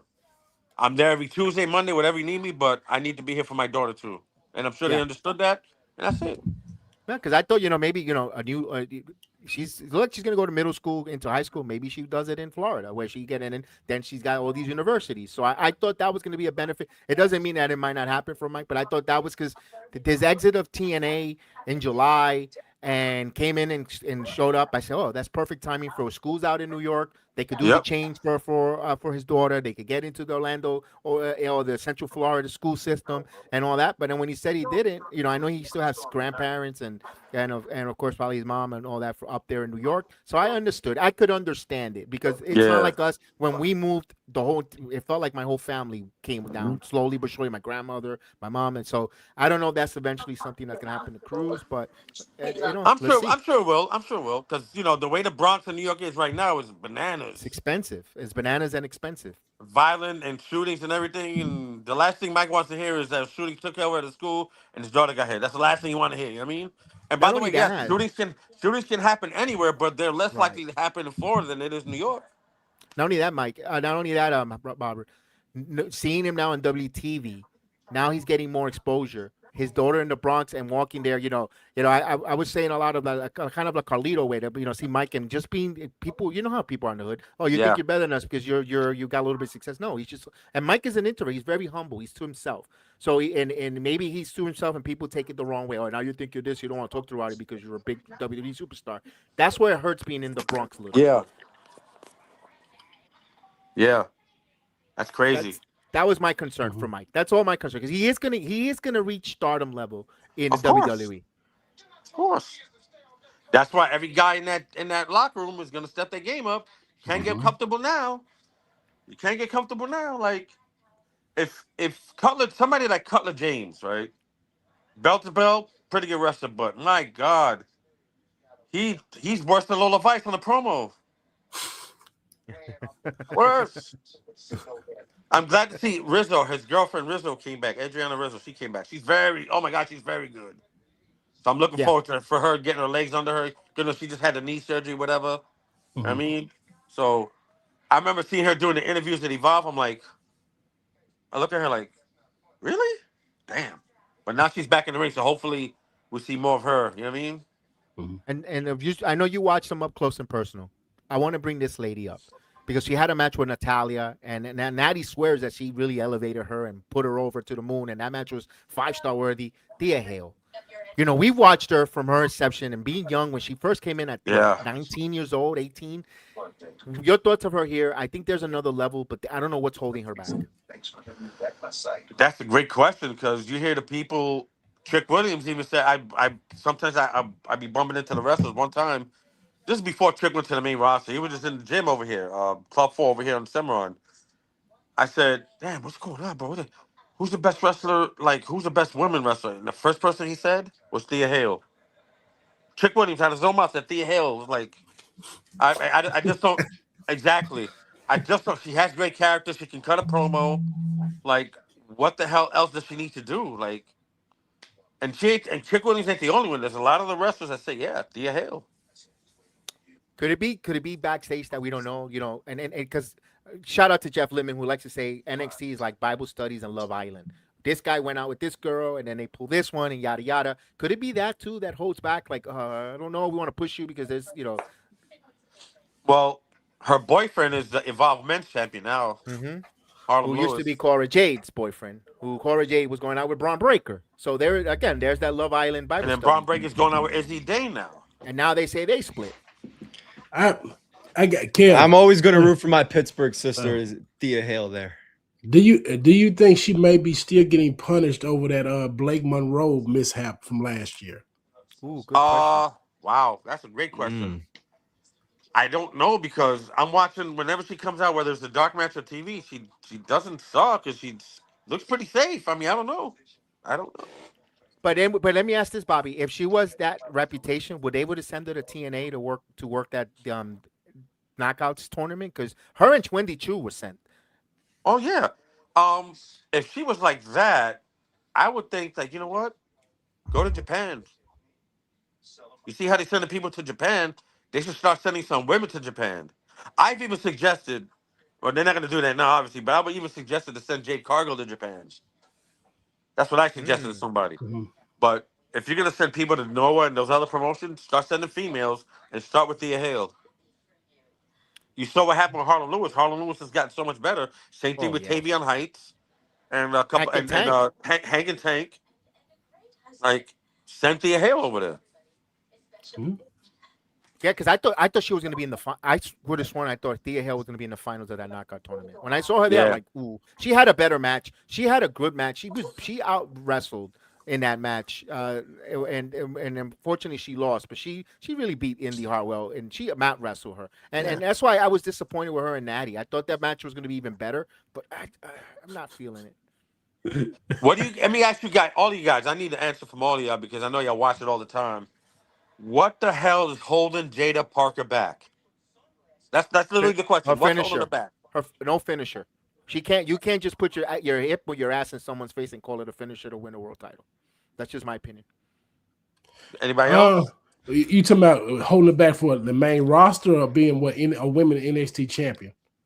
Whichever one. Like, what's holding her back? Period. Like, she Just hasn't got held one. the belt. Yeah, and I saw her outside after the match with Natalia, right? And I was walking by and I saw her walking this way. I have a picture with her on Instagram. I said, Jada, thank you. And you guys can agree or disagree, but that was her best professional wrestling match, bell to bell. And I'm saying to myself, and she doesn't suck at promos. So, again, Kevin already gave his answer. I'm going to hear from the other two. What's holding Jada Parker back? I think it may be something backstage.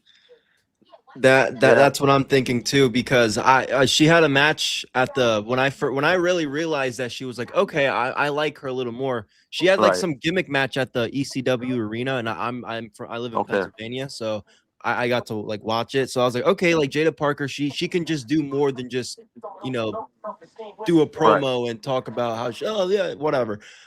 I think it has to be something backstage, something whatever that's not sitting right with a producer or something. I don't know if I would say main roster, but I would definitely say she should be an NXT world champion by now. So yes, and look at the crowd reaction's undeniable. Like, and I mean the Miss Parker thing's pretty over too, of course. Oh my god! And they got her on main event now too, so they may be prepping her for about something. I just think maybe they want to polish her up a little bit more before they push her a little bit, because there maybe are certain things that she can still work on that maybe some of the other ladies are more advanced in. But I think it's something. I hope it's not something backstage, because she should at least be definitely at least like a 2-time North American champion, but she should at least have at the very least, absolutely at the very least. And Kev knows this. I said the same thing about Lola Vice a year and a half ago. And she got her moment late now. So maybe this could be another thing with Jada Parker, where she just gets her time to shine a little later than most people. My next question for all you guys here real quick. What about OTM? Well, I'm gonna put it. Let me ask this one, because we're on Kevin Jada Parker. can answer that better than us. Let me ask this one about Jada. Should she be worried that Kaylee Armstrong now with her merges? Because Kaylee Armstrong does a lot of things that look like Miss Parker, with the little jab step, and you know how the NXT crowd likes to bob and scream. Too strong. Yeah. Is it too dangerous for Jada Parker there, where you have a Kaylee Armstrong? Because Kaylee Armstrong has a finisher, regardless if you like it or don't. Even her power slam into the shoulder tackle is a little more better than the hip attack or the hypnotic from Jada. I'm glad you brought that up, because Callie Armstrong is making some of those women step up, because she to me, when I first watched her run the ropes at Level Up, and I told her this when I met her, I was like, you have Braun Breaker speed when you run the ropes. Yes. Oh my God. And she was an Olympic track star, so that explains all of it. And so when she hits that shoulder tackle, it's like, boom. That's almost like Braun Breaker hitting the spear. Like, it's devastating, and you believe it's going to finish you. So that right there I hope will make Jada Parker say, you know what? These chicks are coming for my spot. I better step up. Would you be offended if she uses a Samoan drop as a finisher? I mean, who uses a Samoan drop? She may be Jada Parker. soon. It's only a matter of time before the whole crowd goes. Yeah, especially that PC. Yeah. Yeah, definitely. I just think they're too similar of characters to be on the same show. You know, I said this last week. You I have like they both belong. It's just they're too similar. That's why they probably need to move Jada up pretty soon. I can see that. There's definitely a lot of aspects that are similar in their game with vibe and aura. I get it. yeah. But Now, finishers, Kelly Armstrong got that down. big time. Oh yeah. OTM. Yeah. I know. I So yeah, stopped go in with mid-track. OTM. I need to know how many times you're going to repackage these guys. Both of these guys look like legit monsters, but they're getting heard by people smaller than them. What the hell? Yeah, there's something going on with them. You know, me and Bobby had the honor, and we got to go through metal detectors, and before the metal detectors, you had to get pat down by security to get in the performance center. Bronco Lima was one of those guys that did a lot of working security detail. Yep. He was very, very respectful, very nice, very humble, especially with my wife when she would go. Very nice. We've always conversate with him as well. The same thing as Obafemi. I remember when he was before doing window security as well, and so forth. And awesome, nice guys. Bronco is bilingual, who could cut a promo, who could speak both the language well. Spanish, he has a great look. A little bit of a spoiler, because we're going to get into AAA with their own show. Not yet. We haven't covered it. We haven't found the people that want to break it down week to week. Long story short, I don't think he's no longer in the Perro de Mal. I think he's getting booted out or dying out. They jumped him out. They jumped him out recently in a recent episode. It's on AAA on YouTube. So I thought he would have been perfect in AAA because he could cut the language. He's also Hispanic. People will love to hear him, and he looks menacing. They could use the monsters. I'd rather have him there than Roxanne Perez's boyfriend with that gimmick. But that's another story for another day.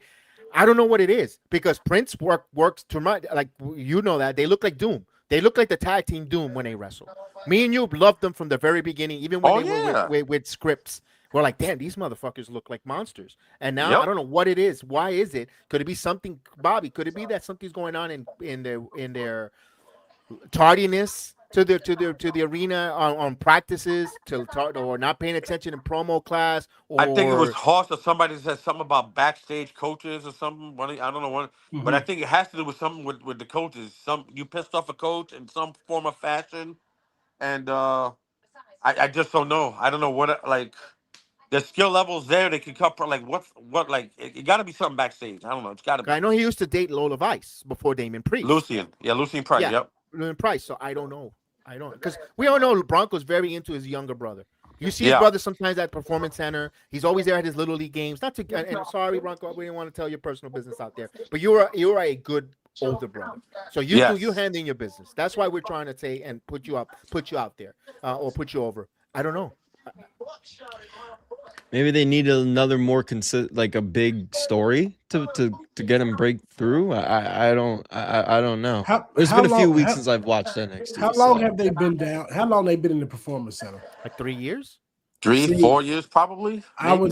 If they want to really just take shots on people, they need to move some of them tag teams up to the main roster to help get the main roster teams off the ground. Because if they stay in the PC any longer, all they're going to do is break them up and try to see if they're going to be individual talents, and that would probably be the worst thing for them.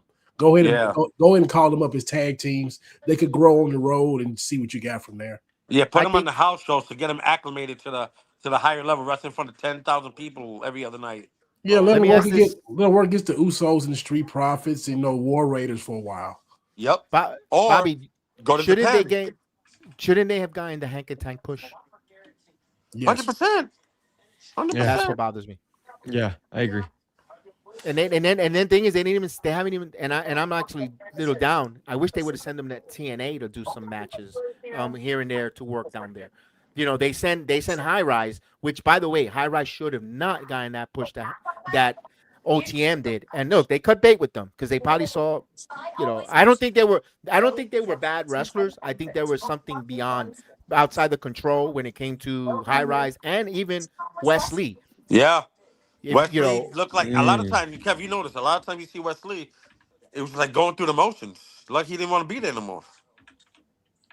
Yeah, I know you saw it. It seemed like they hold certain people hostage down there for too long. Like with the Hank and go with Hank and Tank. What did they do after they defeated Fraxium? When they called Fraxium up, they did not capitalize off that at all. That's similar to like the New Day heel turn. They didn't do anything with it. Hank and Tank supposed to be running NXT right now, tag team division. You rarely see them. Yeah. And it is what do you think is why do you think there's such a disconnect where we see them every Tuesday and then when they get to the main roster, we could give names like Ivy Nile, the Creed brothers. You know how much we love the fucking Creed brothers, bro. The Creed brothers are freaks of nature.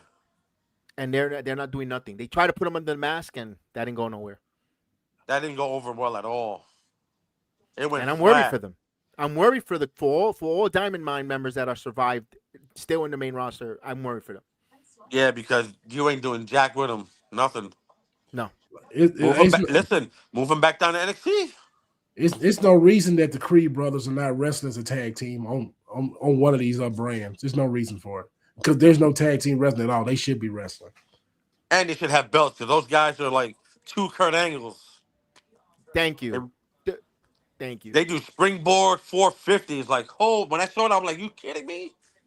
Like if you don't want to pay the so-called overpriced tag teams like the New Day and all them, have the younger ones come on up. What are they doing? What are they doing down there in the PC right now? What are they doing?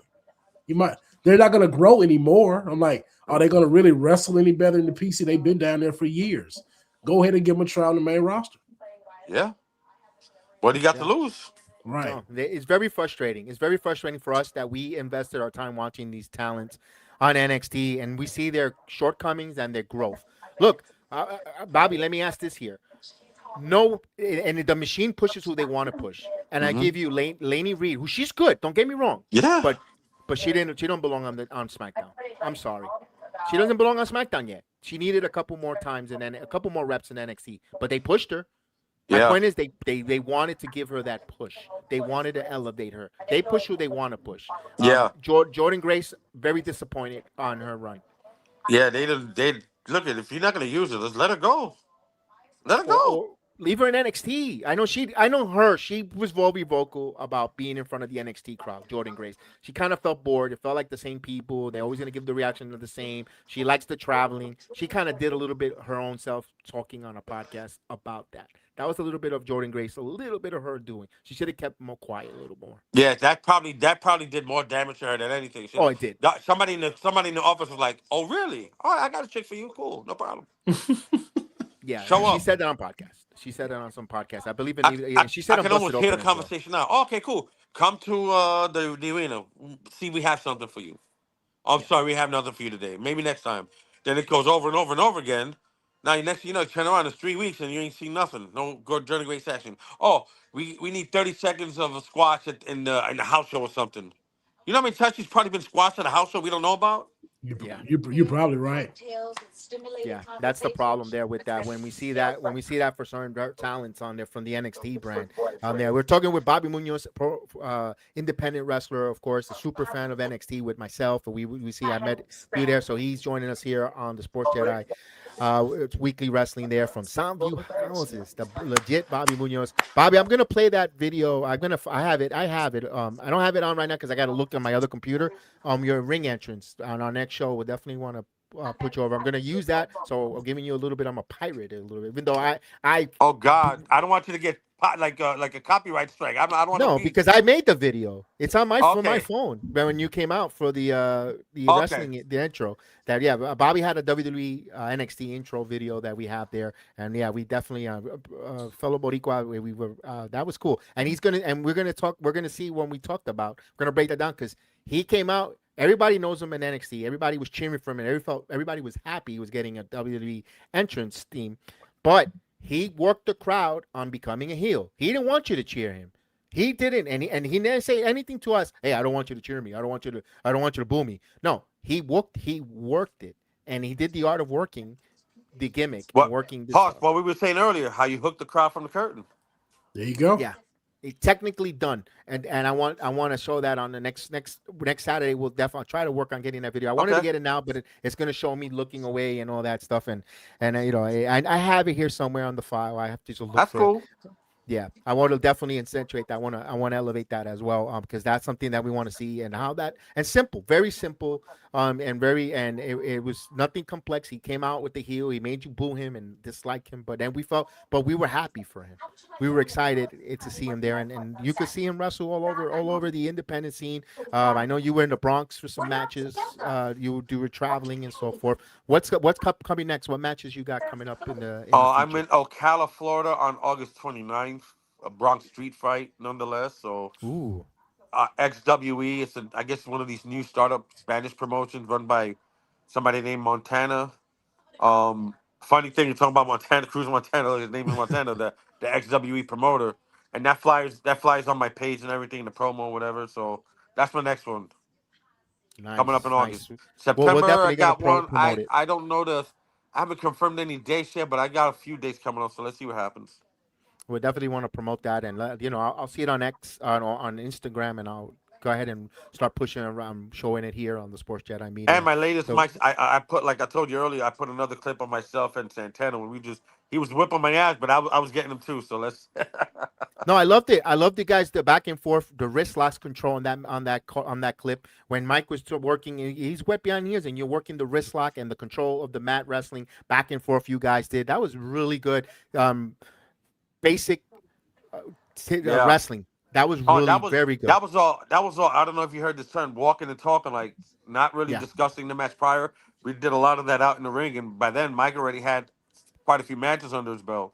But the next clip I just put up is, I don't mind getting physical. I love the physicality. I want real. That's why I don't really curse at all. I try to stay away from cursing, but it was so emotional. I was feeling so good about it.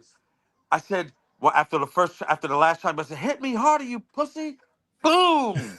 We were just lighting each other up, and you'll see the clip. It's on Instagram right now, and it's pretty cool. Yeah, that's definitely that's a good one, and I love to see that and all that up and down there. I mean, look, we always like to show up and give that spotlight to just not just the Boricua wrestlers, but all the Hispanic wrestlers, all the wrestlers in general, independent. We by the way, we there you go. There, show that flag. There we go. Oh yeah, there we go. So let's wave that shit. Let's go. Like Mine's back here. There we go. There we go. Let's wave exactly. that there. Yeah, so we got Hoss, Heat Wave. where's yours? The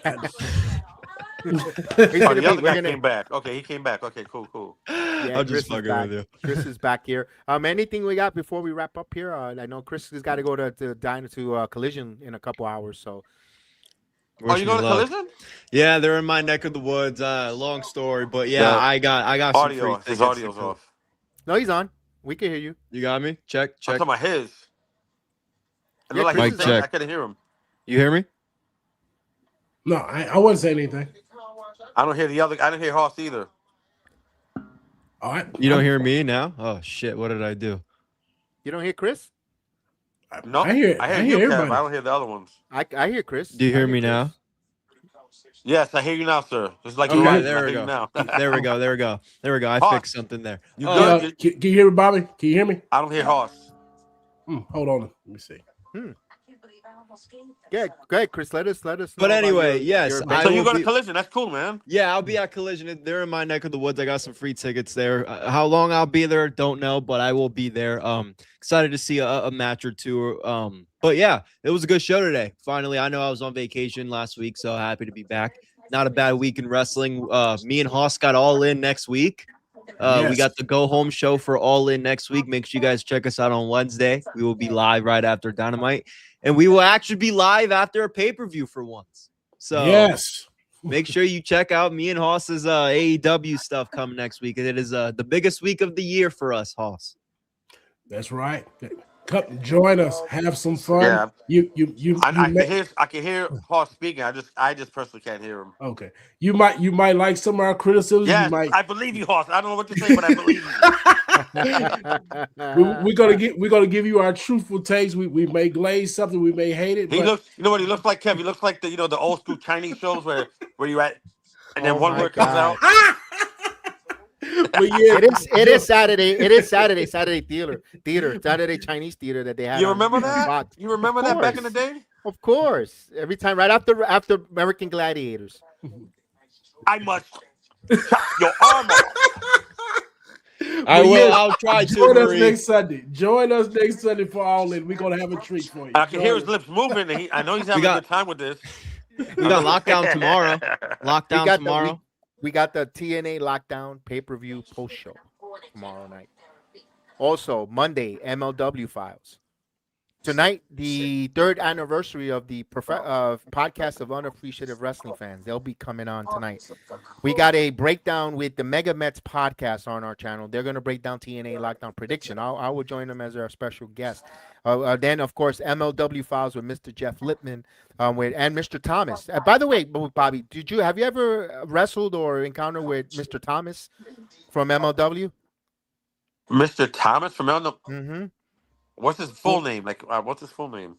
The Godfather, the Boomaye Club. No, never. No, he's one of the hosts from MLW, former retired wrestler. He's one of our hosts here with Jeff Lippman. They do break down all the MLW reports and all that good stuff. They're on Mondays, and of course, me and Jeff Lippman and Haas immediately as NXT goes off the air, we have the NXT Padawan Awakening recap. Instead of going to the Performance Center, I just review it here, and I don't have to get on the bus to go back home. I just go right across. I don't have the bus. I don't have the wristbands. I just go right in. I beat the traffic right into bed. Of course, and then you got the Dynamite Bros. You've got the TNA, the Total Nonstop Jedis, breaking down all the TNA wrestling. And where in the world is my co-host, Luke Menzies, formerly known as Rich Holland? He's one of my partners here. We've done a couple stuff. By the way, taking a lot of bookings, bro. He's busy. He's got to make that money, bruv. He's got to make that money. My guy, Luke Menzies.